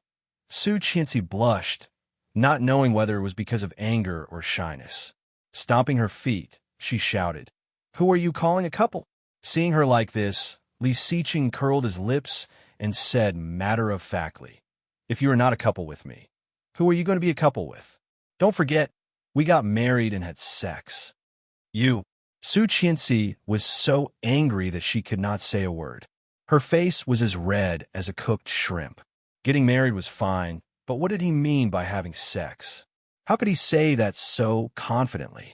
For the first time, Su Qianxi realized that Li Siqing was so shameless. "Stop it." He reached out and pointed at her nose. "Grandpa will be here soon. We have to let him move in." Su Qianxi was so angry that she went downstairs with her bag in her arms. Why? Why? It was clearly his fault, but now it seemed as though she was the one who was being unreasonable, despicable, and shameless. Su Qianxi was furious and threw her bag at the door. Old Master Li Sun picked up a heavy school bag before he even entered the house. He was in a good mood. Bending down to pick up the bag, he walked in with a smile and immediately saw Su Qianxi's angry look. "What's wrong? Why are you so angry?" Seeing Grandpa, Su Qianxi calmed down and greeted Grandpa. Just behind Old Master Li, a young man helped him move his luggage in. It really looked like that, but the old man seemed to be in a good mood. Su Qianxi felt strange and asked, "Grandpa, did you really run away from home?" Hearing this, Old Master Li looked confused. "Did I run away from home?" Su Qianxi blinked. When she was about to ask something, she heard the low and mellow voice behind her. Because he was pissed off by his son, he came to find comfort from his grandson. "Grandpa, this is considered running away from home." Realization dawned on Grandpa's face as he nodded. So that's how it is. Su Qianxi was speechless. What did he mean by that? Wasn't that the case? Chapter 282. Seeing Su Qianxi's strange look, Grandpa nodded and said seriously, "That's right." Then he looked at the ceiling with a lonely expression and said, "My son is unfilial, so I have to rely on my grandson. Granddaughter-in-law, you don't mind, right?" Su Qianxi quickly waved her hand. "No, of course not. But Grandpa, don't eat candy too often. It's really bad for your health. I'm doing this for your own good." "Candy?" The fake expression on Captain Li's face cracked as he looked at Li Siqing. Li Siqing had already looked away and said, "Let's eat." Nanny Rong couldn't help laughing.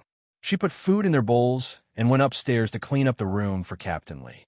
After tidying up the room inside and out, the last procedure was to change the sheets and quilts. However, when Nanny Rong picked up the pillow, she saw a translucent file under it. "Divorce contract," she sighed. This was not the first time Nanny Rong had seen this. However, what were they doing with it? If Captain Li saw it, it would not be appropriate. Thinking about it, Nanny Rong put it back in the last drawer and locked it with the key. After dinner, Li Siqing took a shower and went to work in the study, while Su Qianxi was doing her homework in the living room. Captain Li was watching a legal program in the living room. He glanced at Su Qianxi from time to time and then upstairs quietly. After finishing her homework, Su Qianxi said goodbye to Captain Li and went upstairs. Grandpa nodded with a smile. However, when she turned around and went upstairs, he immediately sent a message to his dear baby grandson. Li Siqing glanced at his phone. About 2 minutes later, he stood up from the computer table and walked to the master bedroom. Su Qianxi stood on her tiptoes to look for her clothes. Nanny Rong liked to put her underwear on the top, saying it was away from the floor and clean. However, this was Li Siqing's room. Why did she put it on the top? It was too hard to reach. Su Qianxi held her breath and blushed. She pushed the underwear deeper and deeper into the bed until her fingertips could not reach it. But suddenly, there was a shadow behind her. She felt a warmth behind her, and a big hand grabbed a bra and handed it to her. Seeing this big hand, Su Qianxi was dazed. Then, her face turned red, and she snatched the underwear away. She turned around immediately, but she was caught off guard and bumped into his arms. His sturdy and broad chest exuded the aura of male hormones. Su Qianxi's heart raced. Looking up, she saw a pair of eyes as bright as the galaxy. So deep, so dark. Li Siqing approached her and put his big hand on her waist. He whispered, "Are you still angry?" Hearing this voice, Su Qianxi felt aggrieved again. Angry. Not only was she angry that he had done that to her, but she was also angry that he had humiliated her. Why did he think that she had that kind of relationship with Liu Yihan? Why did he think that she did not have him in her heart? Pushing him away, she gave him an angry stare, turned around, and left without a word. Her manner said it all. She was angry. Li Xiqing's eyes darkened as he pulled her over and pressed her against the wall. Su Qianxi's eyes widened. However, before she said anything, she saw someone standing in the doorway. Captain Li was afraid that they would fight, so he came in to see. However, when he came in, he saw Li Xiqing pressing Su Qianxi against the wall, and she was holding underwear. Chapter 283. Old Master Li hurried out of the room and thoughtfully closed the door behind him. Su Qianxi's blush quickly spread to her neck and the tips of her ears. She was so embarrassed that she almost wanted to find a hole to hide in. Su Qianxi turned her head and covered her face. Why did Grandpa come in? So embarrassing. However, Su Qianxi was so embarrassed that she wanted to die, and the man in front of her chuckled. She was ashamed and annoyed, growling. "What are you laughing at? Get out of my way." He did not let her. Pressing her against the wall with his thigh, he whispered, "Grandpa asked us to continue and listen to the elders." Then he moved closer to her. Su Qianxi's eyes widened, and she subconsciously raised her hand, trying to push his face away. However, she completely forgot that she was still holding her underwear in her hand. She put her hand on his face. He looked down and then narrowed his eyes. Feeling the softness on his lips, he opened his mouth and gently bit it. His eyes were wild and dangerous. Su Qianxi felt like she was struck by lightning. Her first reaction was to think of how he bit her, and she couldn't help clamping her legs. Lecherous. Feeling that he was approaching her, Su Qianxi's head buzzed, her heart raced, and her breathing became rapid. But soon, she tilted her head and pushed him away. She ran in the bathroom and slammed the door. Locking the bathroom door as fast as she could, Su Qianxi saw the little woman in the mirror blushing. It's really spring, rippling. What the hell? Shouldn't they be in a Cold War?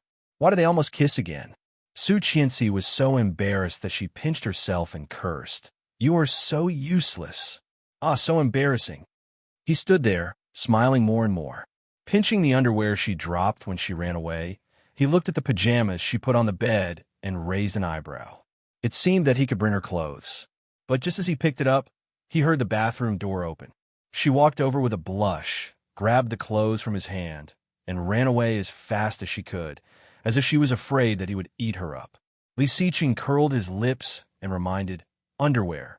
Su Qianxi was so ashamed that she almost wanted to dig into the ground. She roared, "No. Oh, it's okay if you don't wear it. I don't mind." She felt her legs were numb. Lowering her head, she decided to ignore him and went into the bathroom. Li Xiqing was in a great mood. After more than a week of depression, he finally had some relief. It seemed that letting Grandpa stay here for a while was the right decision. Next, it was time to prepare for another matter. With a sharp look in his eyes, he opened the door and entered the study. When she came out of the shower and found that he was not there, she relaxed. She put on her underwear and went to talk to her grandfather for a while before returning to her room and falling asleep comfortably. However, in the middle of the night, Su Qianxi was woken up, which was rare. She opened her eyes and found herself firmly imprisoned in his arms. She moved and found that he was breathing evenly, sleeping soundly. However, his hand was pressed on her chest, and she could clearly feel the warmth from his palm. Gritting her teeth, Su Qianxi lifted his hand, trying to move it away. But the next second, his hand fell again and rested on her butt. Su Qianxi shivered and blushed. Twisting uncomfortably, she pushed him away and whispered, "Get out of my way. Don't hug me." However, he was asleep, so how could he hear what she said? She moved away unconsciously, not knowing if it was intentional or not. Wan Lily thought, "Mr. Li, I did not expect you to be like this." Chapter 284. Su Qianxi straightened her back and involuntarily clamped her legs together. She moved forward reflexively, but accidentally bumped into a suspicious heat. Buzz. Her mind went blank. Her first reaction was to push him away and roll to the side, looking at Li Xiqing in surprise.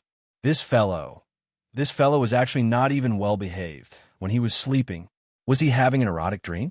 Su Qianxi looked up at him and found that he had not woken up even after she pushed him like that. She quietly let out a sigh of relief and muttered with a look of disgust.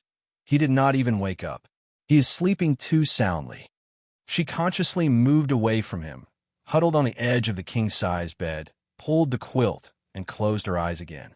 Soon, she fell asleep again. She did not notice that the man behind her had sneaked up on her again and raised his leg to clamp her. Su Qianxi dreamed that a big tiger was chasing her, which scared her and made her run away. However, the big tiger directly threw her down, pressed a pair of paws on her chest, and licked her mouth with its tongue. She wanted to resist, but she could not get rid of it. It seemed that she could not move. Feeling that the big tiger was taking advantage of her, she could only stare. However, the movements of the big tiger became more and more unscrupulous. Its mouth moved from her mouth all the way down. Su Qianxi felt itchy on her neck. She reached out and patted a fluffy head. The big tiger seemed to be angered by the slap. It opened its mouth and bit her neck. However, it did not hurt, but a kind of itch spread all over her body, making her shiver and couldn't help whispering. Su Qianxi woke up again. She covered her neck, which was a bit wet, as if she had really been bitten by a big tiger. Looking back, Li Xiqing was still sleeping in the same position as before. There was no change at all. Damn. Su Qianxi felt that she must be too tired to have such a strange dream. She turned over and closed her eyes to continue sleeping. In the dark, Li Xiqing curled his lips and held her in his arms. They slept until the next morning. When she woke up, he was already gone. Going to the bathroom, she saw a strawberry in the mirror where she had been bitten by the tiger last night. Her eyes widened. She was dumbfounded. Did the nightmare come true? Was she really bitten by a tiger? But, wasn't this a dream? Blinking, she suddenly came back to herself. Gritting her teeth, she cursed, "Asshole." He actually took advantage of her while she was asleep. She squeezed the toothpaste and brushed hard. Then she covered the mark on her neck with concealer before she changed her clothes and went downstairs. Captain Li was sitting at the table, reading the newspaper and eating breakfast. Seeing Su Qianxi coming down, he teased, "You're awake?" Su Qianxi washed her hands and sat down. She took a sip of the milk that Nanny Rong had prepared. That kid went out early in the morning. Sigh. I really don't know why he earns so much money. Look at him. He looks like he didn't sleep well. How pitiful. Su Qianxi's mouth twitched. He deserved it. Instead of sleeping in the middle of the night, he did do bad things. However, he just told me to host a makeup wedding for you. Have you picked a date? Su Qianxi was a bit dazed. Makeup wedding? Yeah. That kid looks pretty happy. Why would a grown man like him want these vanity things?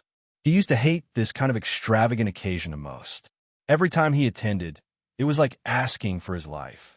Now, he actually has to organize it himself. Wan Lily, Captain Li, does your grandson know you're so gossipy? Chapter 285. As he spoke, he did not forget to look at Su Qianxi. Seeing her slightly shocked face, he immediately added fuel to the fire. I don't know what's wrong with me. I thought it was your idea. It turned out not to be. Su Qianxi nodded. Su Qianxi shook her head and couldn't help smiling. It turned out that he still remembered. She had thought that he just mentioned it casually and would forget about it later. Unexpectedly, he remembered it for so long. Su Qianxi smiled wider and wider. Catching a glimpse of Grandpa's teasing eyes, she blushed and lowered her head. After finishing her breakfast quickly, she left for school. After a day of classes, Su Qianxi picked up her cell phone and found 2 missed calls. It was from Papa Song. Su Qianxi called back and forth and was soon answered. Song Yifun's voice came through. Su Qianxi, are you free tonight? Yes. Are you back in China? It was not the first time Song Yifun had called Su Qianxi, nor was it the first time he had heard Papa. However, every time he heard it, he couldn't help but feel happy. With a smile, Song Yifan said, "Yes, I'm back today. Your Uncle Sheng is going to have hot pot at home, and he wants you to bring your husband. If you are free, you can come with us." Hearing that, Su Qianxi was a bit confused and said, "I'm afraid that's not possible.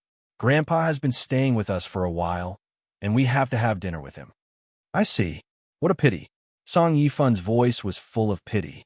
"Your Uncle Sheng bought a lot of ingredients, but it seems that they're going to be wasted. Then why don't you come with Uncle Sheng to our house? It's cold now, and hot pot is perfect. I will ask Nanny Rong not to cook." "Okay, I will call Shiming." They reached an agreement and quickly settled the matter. Captain Li had a good impression of Song Yifan and Sheng Shiming. Sitting in the living room, they had a good time talking. Li Xiqing had always been a man of few words. He would only say a few words at critical moments, and the rest of the time, he just listened quietly. Su Qianxi and Nanny Rong worked in the kitchen for more than half an hour before the ingredients were processed. The aroma of the soup spread far.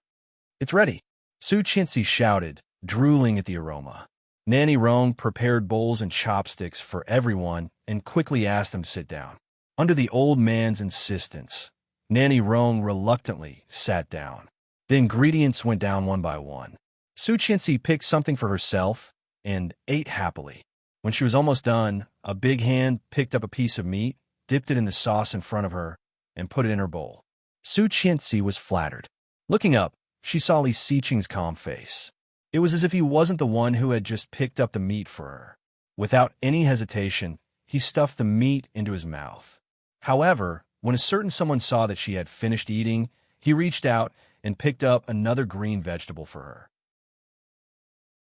Then he picked up meatballs, seafood, meat, and all sorts of other things for her. She had tried to eat as fast as she could, but still could not keep up with his speed. Seeing that her bowl was piled high, she said with a bitter face, "Don't take any more. I can't finish it." "It's okay." He put down the last piece of meat calmly. "I'll eat it if I can't finish it."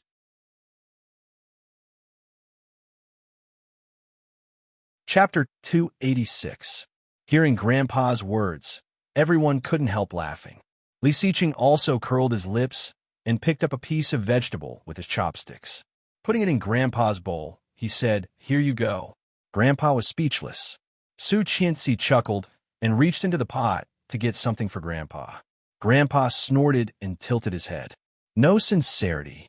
Song Yifan and Sheng Shiming laughed. The atmosphere was relaxed during the meal. Su Qianxi could not finish her food. Looking at the half-full bowl of food, a big hand reached over and took her bowl away. Holding the chopsticks, he began to eat slowly. His movements were elegant, but Su Qianxi blushed. That was what she had eaten before. How could this guy do that in front of so many people? The elders were also very sensible. They pretended not to see it and continued to chat happily. After the meal, Nanny Rong cleared the table and asked Su Qianxi, who was going to help, to cut the fruit. Su Qianxi sat down on the coffee table with the fruit platter and gave each of them a piece of fruit. Naturally, she sat down next to Li Xiqing. Song Yifan happily took it, looked at Li Xiqing, and asked, "Have you decided on the venue?" "Ireland." Li Xiqing's eyes softened as he glanced at Su Qianxi. Ireland, a country that did not allow divorce. In this country, there was a beautiful rule for marriage, which was the most beautiful vow he had ever heard. Only death could separate us. Su Qianxi heard that and was a bit surprised. She asked why. "It's so far away." Li Xiqing's eyes darkened. With a smile, he simply said, "Beautiful." "Oh." Su Qianxi nodded. "But I want to go to Venice. It's even more beautiful there." "Ireland first, then Venice for our honeymoon." "Honeymoon? Didn't we already have our honeymoon?" "In the Maldives, that doesn't count." Li Xiqing slowly took a sip of tea and said, "Next time, the two of us will go together." Hearing that, Captain Li was not happy. He stared at Li Xiqing and said, "So you think your grandpa is the third wheel? Who was the one who worked so hard to coax his wife every time? To think that he had taken such a big risk. This time, it was also because of his help that they could reconcile so quickly." The old man's heart was bitter. and his face was full of anger. Io, there's no justice in this world. It's not easy to feed a grandson. If you're not careful, you'll become an ingrate. Li Siqing smiled. Grandpa taught me well. The old man glared at him, turned his head, and decided to ignore him. This is really infuriating, Grandpa. With a smile on her lips, she was overflowing with sweetness. What should she do? She felt so happy that she was about to fly. She had a cute grandfather, a father, and him. From the corner of his eye, Li Siqing saw her lips curl up and her aura soften. It was rare for her to be approachable. Seeing their reaction, Shang Ximing was no longer worried. Seeing Shang Ximing looking at her and Li Siqing, Su Qianxi blushed. Forcing down the smile on her face, she picked up the fork and handed it to him. Uncle Shang, have some fruit. Shang Ximing chuckled, took the fruit, and took a bite. Me too. His voice was cold, but Su Qianxi could hear the coquettishness in his voice. Wan Lily, Mr. Li, does your family know you're so coquettish on the inside?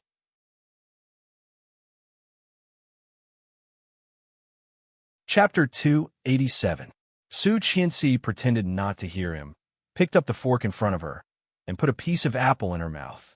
After taking a bite, Su Qianxi felt a shadow leaning over. The fork in her hand shook, and the apple on it was bitten again. Su Qianxi blushed.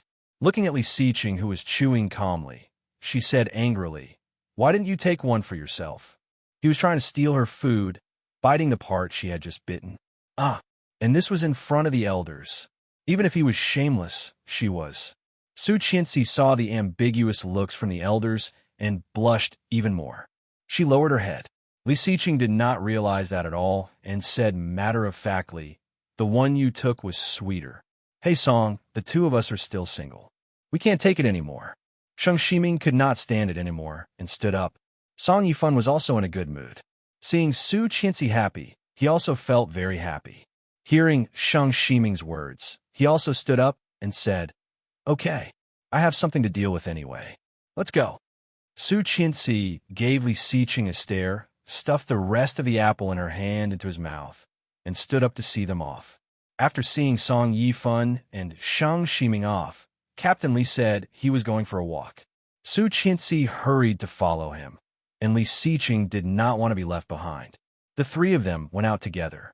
The environment around the villa was very nice. Although it was already autumn in Kingstown, it was in the south after all, and the surrounding environment had not changed much. The greenery around the villa was very good, with luxuriant branches and leaves. Captain Li sighed. "You really know how to enjoy life.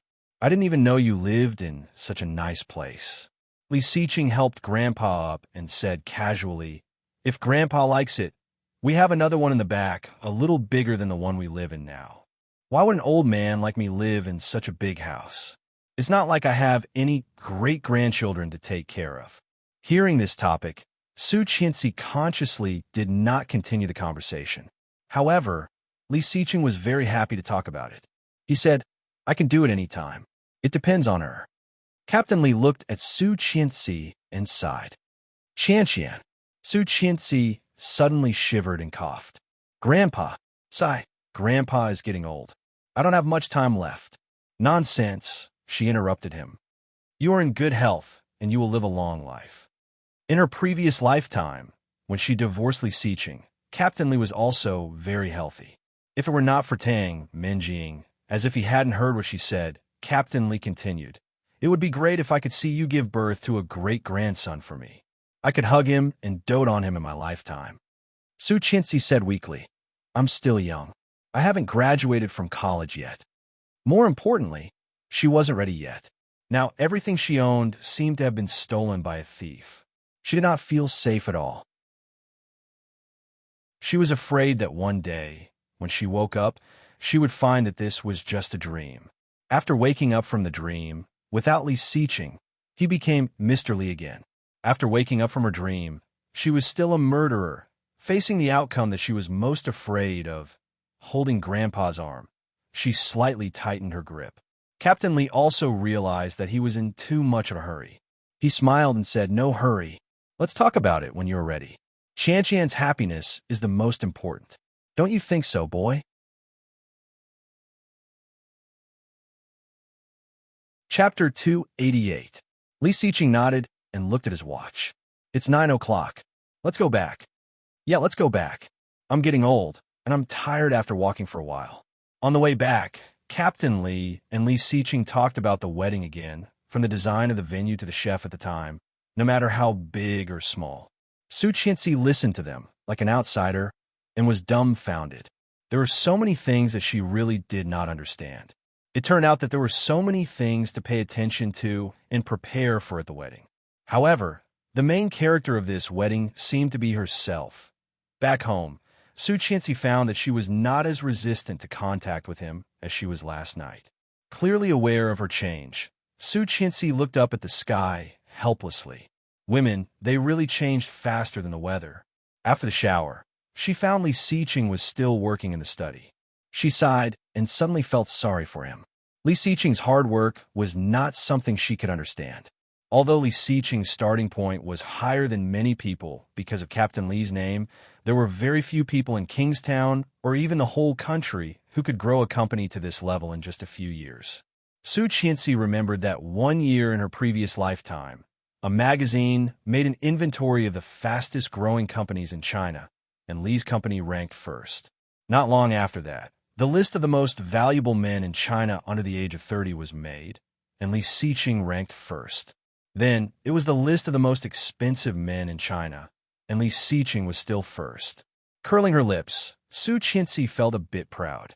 Sitting on the bed with a pillow in her arms, Su Qianxi thought of what he said today about the wedding and the honeymoon. What should I do? Su Qianxi felt she was so happy that it was unreal. Lying on the bed with a pillow in her arms, she rolled over comfortably. All she could think of was how he looked when he ate her leftovers and when he snatched fruit from her. Don't think about it. Don't think about it. Covering her face with a pillow, Su Qianxi kicked her legs. Too easy to satisfy. Happiness will fly away. Seeing her covering her face and talking to herself, Li Xiqing couldn't help smiling. He quietly went over, put his big hand around her waist, leaned over, and whispered, "It won't." Su Qianxi's body became stiff, and then she felt embarrassed. He couldn't have heard it, right? Boo-hoo. What should I do? The cancer of embarrassment is acting up. Covering her face with the pillow, she felt hot all over. Li Xiqing took her pillow away and said in amusement, "Do you want to suffocate yourself?" Su Qianxi felt too ashamed to see anyone, covering her face and turning around. Li Xiqing couldn't help smiling and said, "I'm going to take a shower." Take a bath, take a bath. Su Qianxi's heart was pounding, and she hid under the blanket. Why did he have to tell her? She would think a lot. She twisted in the quilt, closed her eyes, and forced herself to sleep. But why was she so excited? She was so excited that she couldn't sleep at all. Phew, I'm thirsty. She lifted the quilt, put on her shoes, and went downstairs to the kitchen. Drink water, drink water. After drinking 2 glasses of water, she felt thirsty. When she was drinking the 3rd glass, the phone in the living room rang. Dragging her slippers, she walked over and saw that the number was from the old house. Chapter 289. Picking up the phone, she heard Qin Shua's voice. "Mom," Su Qianxi called. Hearing it was her, Qin Shua asked, "Is Xiqing there?" "He is in the shower." "Oh, no wonder he did not pick up.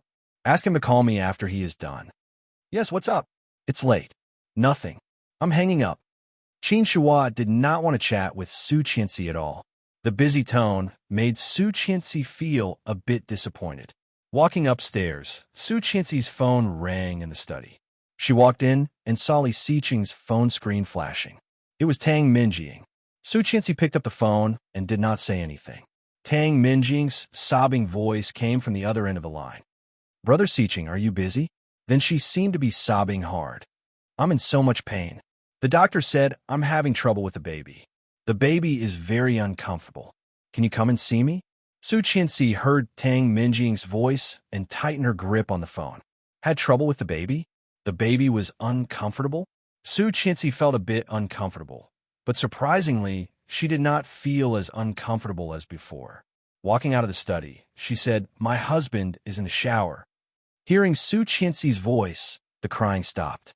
Su Qianxi continued, "It's too late. We're going to bed. Is there anything else?" There was no sound from Tang Minjing's side, so she hung up the phone.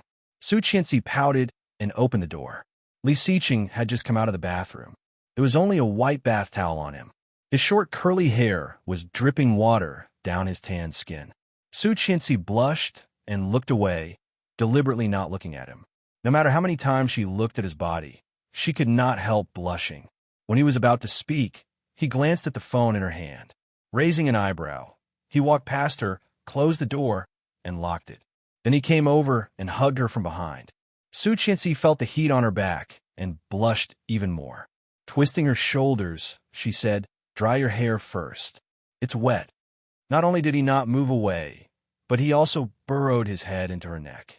Glancing at the phone in her hand, he said, "Are you checking on me?" "Not at all." Su Qianxi felt a bit uncomfortable when he crawled over, so she pushed him away and said, "I just took a call." "Yes, and then?" She said. Before he could finish, the phone in his hand vibrated. It was a call from the old house. "Mom seems to be looking for you." Taking the phone from Su Qianxi's hand, Li Xiqing turned it on speaker without hesitation. Qin Shua's voice immediately sounded. "Hello, Xiqing?" "Yes. I have something to tell you." "Is Qianxi here?" He glanced at her. "What is it that you need to tell her?" "It's nothing much. I'm just worried that she'll be unhappy." "What is it?" "Tang Minjing went shopping with me today and was scared by a hooligan. Her baby is in danger. Can you come and see her?" Su Qianxi panicked and looked at Li Xiqing. Li Xiqing's eyes were even colder, and his voice was a bit sarcastic. "What does it have to do with me? You can't say that. After all, that child was very likely to be his." Chapter 290. Mom, I thought I had made it very clear. Her child has nothing to do with me. In the living room of the old house, Qin Shuhua put the phone on speaker. Tang Minjing was leaning on the sofa, looking at Qin Shuhua with pleading eyes, her slender hand covering her slightly bulging belly. Qin Shuhua knew that Tang Minjing could not say anything at this moment, so she said, but Li Xiqing interrupted her. "Is there anything else? If not, my wife and I are going to bed." Hearing this, Tang Minjing's tears fell down and she began to sob. Li Xiqing was silent on the other side of the phone. Su Qianxi heard it and widened her eyes. "Tang Minjing is there too? Isn't it bad for the baby? Shouldn't you be lying down to nurture the fetus?" Qin Shuhua was a bit embarrassed. She did not expect Su Qianxi to be there and hear it so clearly.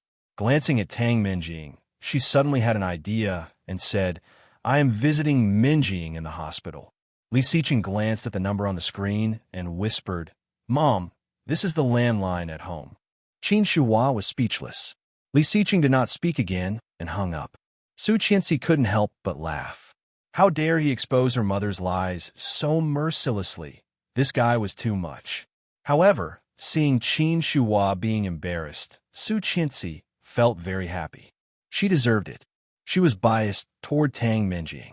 Sitting on the bed, she picked up the pillow and hugged it in her arms. Looking at the shirtless Li Xiqing, she asked, "You said that Tang Minjing's child had nothing to do with you, but why did she say it was yours?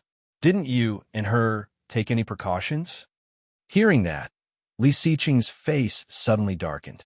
Narrowing his eyes, he approached her dangerously. Seeing him like this, Su Qianxi's heart pounded. Subconsciously shrinking back, she held the pillow and said, "Is it not? Why are you looking at me like this?" Li Xiqing stepped forward, bent his knees, and leaned against the soft mattress. Covering her with his hands, he whispered, "Do you think I did it with her?" Su Qianxi's heart was pounding, and she subconsciously wanted to escape. However, Li Xiqing held her down and put his arm around her waist. She exclaimed, but soon there was an itch on her waist. His fingers quickly scratched her waist, and she couldn't help laughing, twisting and struggling. "No, ha ha, it's ticklish. Don't scratch there." However, he didn't listen to her. Instead, he put his hand under her clothes. His rough hand brushed against her skin, causing her to throb. Su Qianxi was having a hard time laughing and begged, "Don't scratch me. I will die of laughter." Li Xiqing really stopped and pressed himself on top of her. She then realized how intimate their posture was.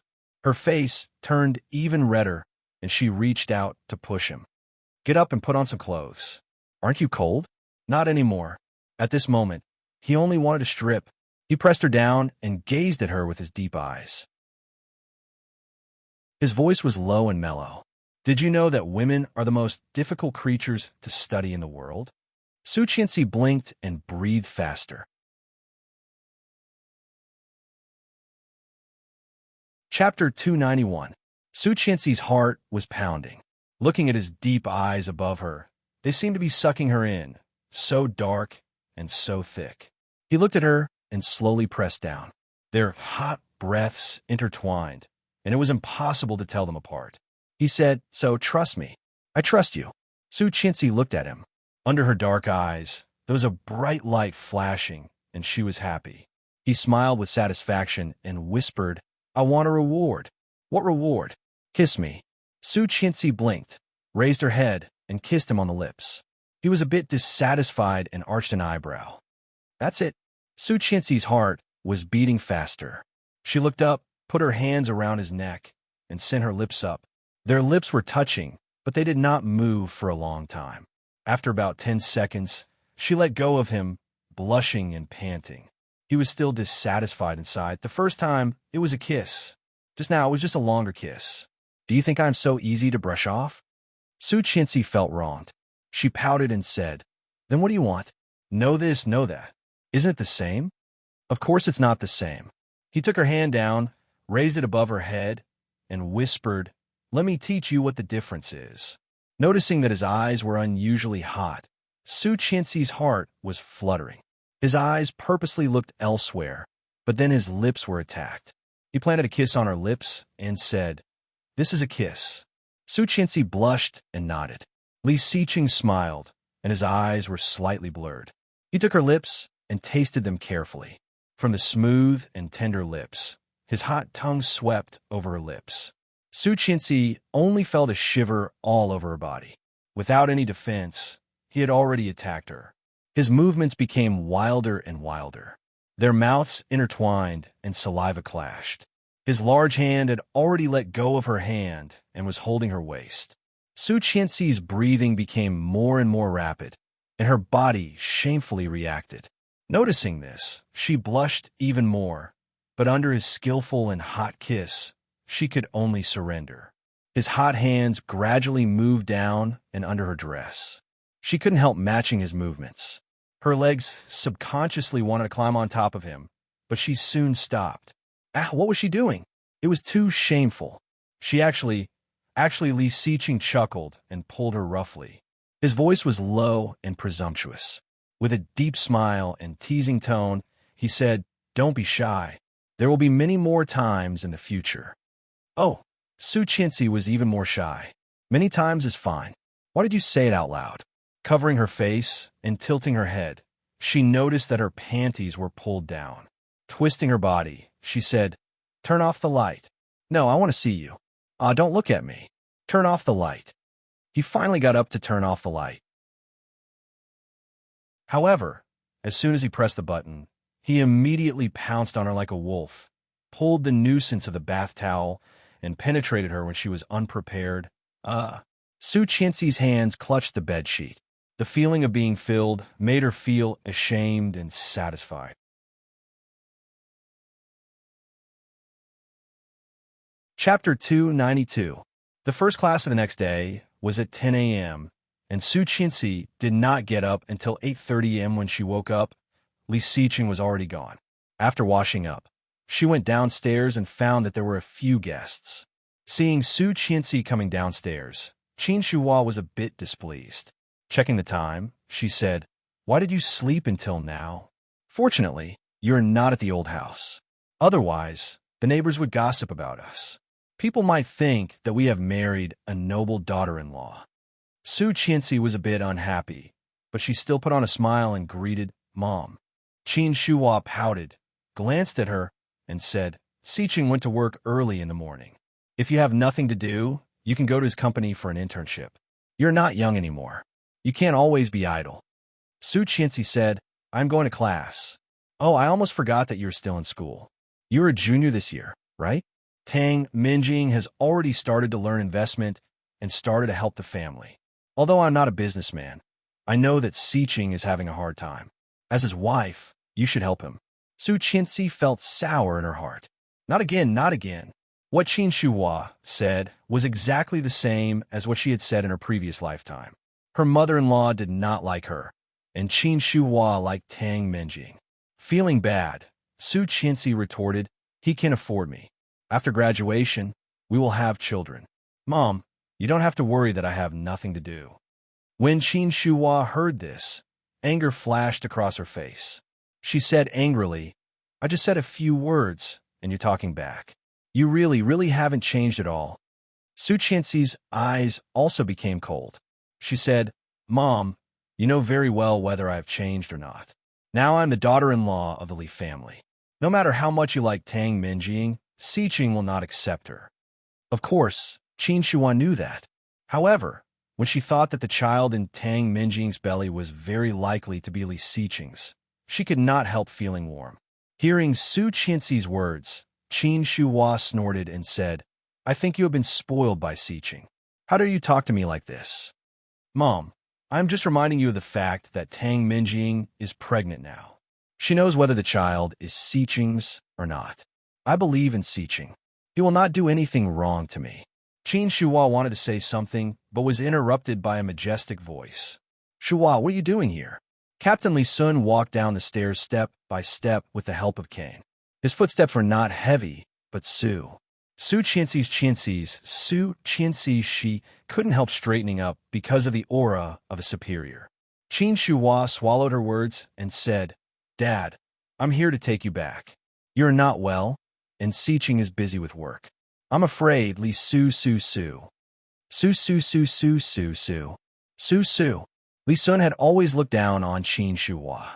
When she was young, this woman had been raised in a boudoir. She was inexperienced and spoiled. Although she had been married to Li Xiao for many years, her personality had not changed much. Chapter 293. Embarrassed, Qin Shuhua quickly argued. Dad, I didn't. Captain Li ignored her and looked at Su Qianxi. His eyes had softened a lot, and he said, Why haven't you left yet? You're going to be late. Su Qianxi glanced at her phone. It was already 9 p.m. She stuck out her tongue and said, Grandpa, I'm leaving now. Bye, Mom, Grandpa, and Nanny Rong. Nanny Rong had been standing on the side. Hearing her, she said, Come back soon. Got it. She quickly disappeared at the door. Leaning on his cane, Captain Li sat down on the sofa and picked up the TV remote control. He turned on the TV and began to watch it on his own. Qin Shuhua was even more embarrassed. She sat down on the sofa and called out, Dad, Li Xiao said that if I don't invite you back today, he will blame himself. That's none of his business. He didn't make me leave, Captain Li said without looking back. Nanny Rong heard it and felt a bit strange. Didn't she say that Li Xiao made her leave? Why not? Looking at Qin Shuhua's expression, it was very likely that she had made him leave. However, how could Qin Shuhua make Captain Li angry? It was hard to believe. Nanny Rong moved closer and pricked up her ears to listen to their conversation. Qin Shuhua looked guilty and apologetic. Dad, I'm sorry. It's my fault. No sincerity at all. Li Sun didn't even spare her a glance. He just watched the television and laughed. Qin Shuhua's heart was pounding, but she cursed inwardly. It was all this old man's fault. She had been blamed by Li Xiao for 2 days and finally had to come to invite him back. This old man was so arrogant. However, Qin Shuhua did not dare to show the slightest difference on her face. She said, Dad, this time I came to discuss with you. You still won't give up. Li Sun slammed the TV remote control on the coffee table and roared. I said it's impossible. Qianqian is my granddaughter-in-law. That Tang guy thinks he can marry me just because he's pregnant? In his dreams. Hearing that, Nanny Rong immediately knew the purpose of Qin Shuhua's visit. He had asked the old man to take a personal leave to protect Tang Minjing. Nanny Rong was a little reluctant. She had been impatient with Qin Shuhua for a long time. Being yelled at by Captain Li, Qin Shuhua was a bit anxious. But she is pregnant with Xiqing's child. If word gets out, TSK, I know better than you what kind of child I raised myself is like. I knew you wouldn't believe me. Yesterday afternoon, I took Li Zhao's hair and took it to Tang Minjing's baby for a paternity test. I got it today. Qin Shuhua took out a yellow envelope from her bag, looking aggrieved. Old Master Li was skeptical, but he took the report from Su Qingsang. Old Master Li's eyes widened when he saw the blood relationship. He thought his eyes were playing tricks on him. He blinked, and when he looked again, it was really the same number. The name of the appraiser was Li Xiao, and the appraisal institution was the Kingstown First Military Hospital. I know my own son. He likes Su Qianxi, so he wants to keep her. Poor Minjing. Chapter 294. Startled, Nanny Rong hurried over and yelled, "Grandpa!" Qin Shuhua was scared. Pushed away by Nanny Rong's hand, she stepped back. The look on Nanny Rong's face changed, but her movements were smooth and calm. She laid the old man down and saw Qin Shuhua's frightened face. She yelled, "What are you waiting for? Call an ambulance." "Oh, okay." Qin Shuhua quickly got up and picked up her phone to make the call. Anxious, Nanny Rong yelled in a choked voice, "There's medicine upstairs. Go get it." Qin Shuhua was on the phone when she heard Nanny Rong's yell. Without thinking, she stumbled up the stairs and asked, "Which room?" "The first room on the left." Hearing Nanny Rong's yell, Qin Shuhua opened the door of the second bedroom and walked in. However, after rummaging through the room, she still could not find it. "Did you find it?" "It's in the drawer." Nanny Rong yelled as she gave Captain Li first aid. The call was finally connected. Qin Shuhua said the address while rummaging through the drawer. However, after rummaging through the first drawer, she still could not find the medicine Nanny Rong mentioned. However, the second drawer could not be opened. In for a penny, in for a pound, Qin Shuhua picked up the huge glass ornament on the bedside table and smashed it into the second drawer. The glass ornament was broken, and the drawer made a muffled sound. The lock was broken. Qin Shuhua opened the drawer and did not see any medicine. Instead, she saw a translucent file bag with two eye-catching words on it. Divorce contract. Halfway through the class, Su Qianxi heard that Grandpa was in the hospital. Under the gaze of all the students, Su Qianxi left halfway and hurried to the hospital. Captain Li was still asleep, and Qin Shuhua was crying in fear. Seeing her, Li Xiqing immediately went to her. Su Qianxi was out of breath. She grabbed his sleeve and asked, "What's wrong? How's Grandpa?" "Sudden myocardial infarction." Hearing that, Su Qianxi almost cried. With her eyes red, she yelled, "How could it be? Grandpa is so healthy. How could he suddenly have a myocardial infarction?" Li Xiqing grabbed her and stared at her, saying, "Calm down. Grandpa will be fine. Don't think too much." She burst into tears. "It's going to be okay. It's going to be okay. He would be fine." His grandfather had lived for a very long time in his previous life. He would definitely be fine. However, although she comforted herself like this, she still couldn't hold back her tears. She couldn't stop the fear in her heart. What should she do? She was scared. There were too many variables in this life. In her previous lifetime, she had been protected by her grandfather, and Li Xiqing hated her very much. Was God going to take Grandpa away from her because Li Xiqing liked her? No, what to do? Su Qianxi still could not help crying. Li Xiqing held her in his arms and suppressed his fear. He whispered, "Don't be afraid. I'm here. Grandpa will be fine. He will live a long life. Don't scare yourself." Qin Shuhua was still holding the folder that she had just taken out of the drawer. Seeing the scene of husband and wife embracing each other, he suddenly felt that it was very ironic.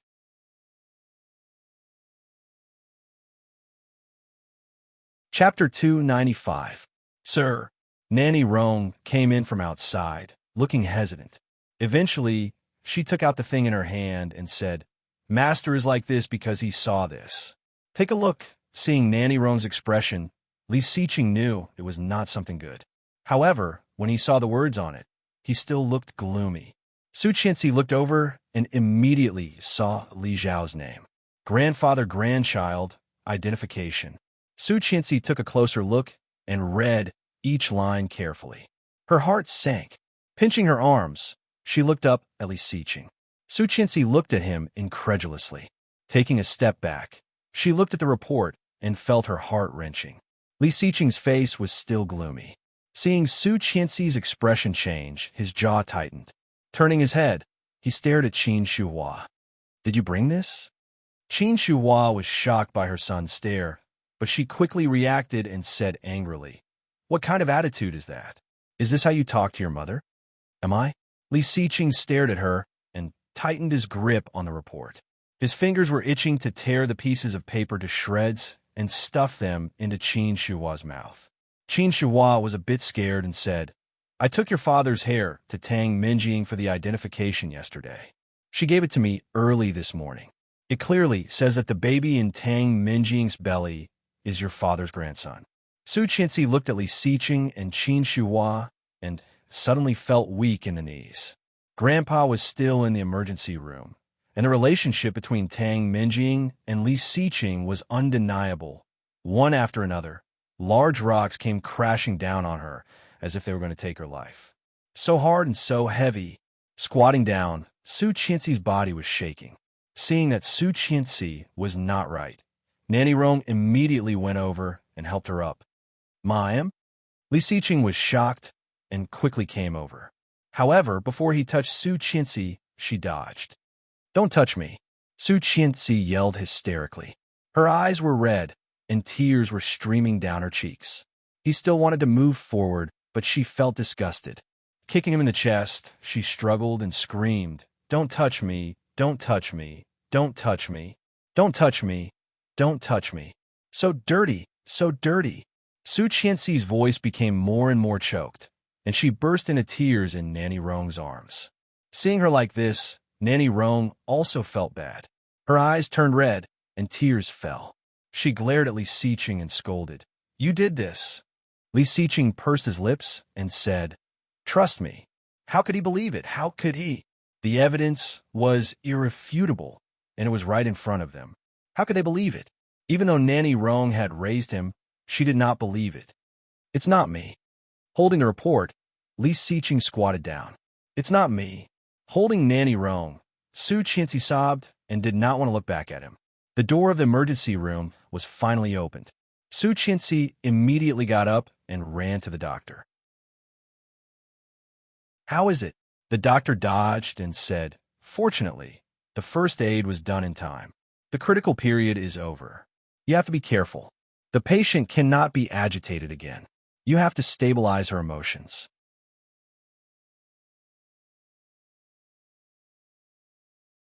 Chapter 296. Nanny Rong exclaimed, and Qin Shuhua was startled as well. Li Xiqing reacted the fastest. He rushed up and bent over to catch her. The sound of his knee hitting the ground was shocking. However, he did not seem to notice the pain in his knee at all. At the same time, he found that she was covered in cold sweat. His heart ached terribly, and he could not help panicking, shouting, "Doctor, doctor!"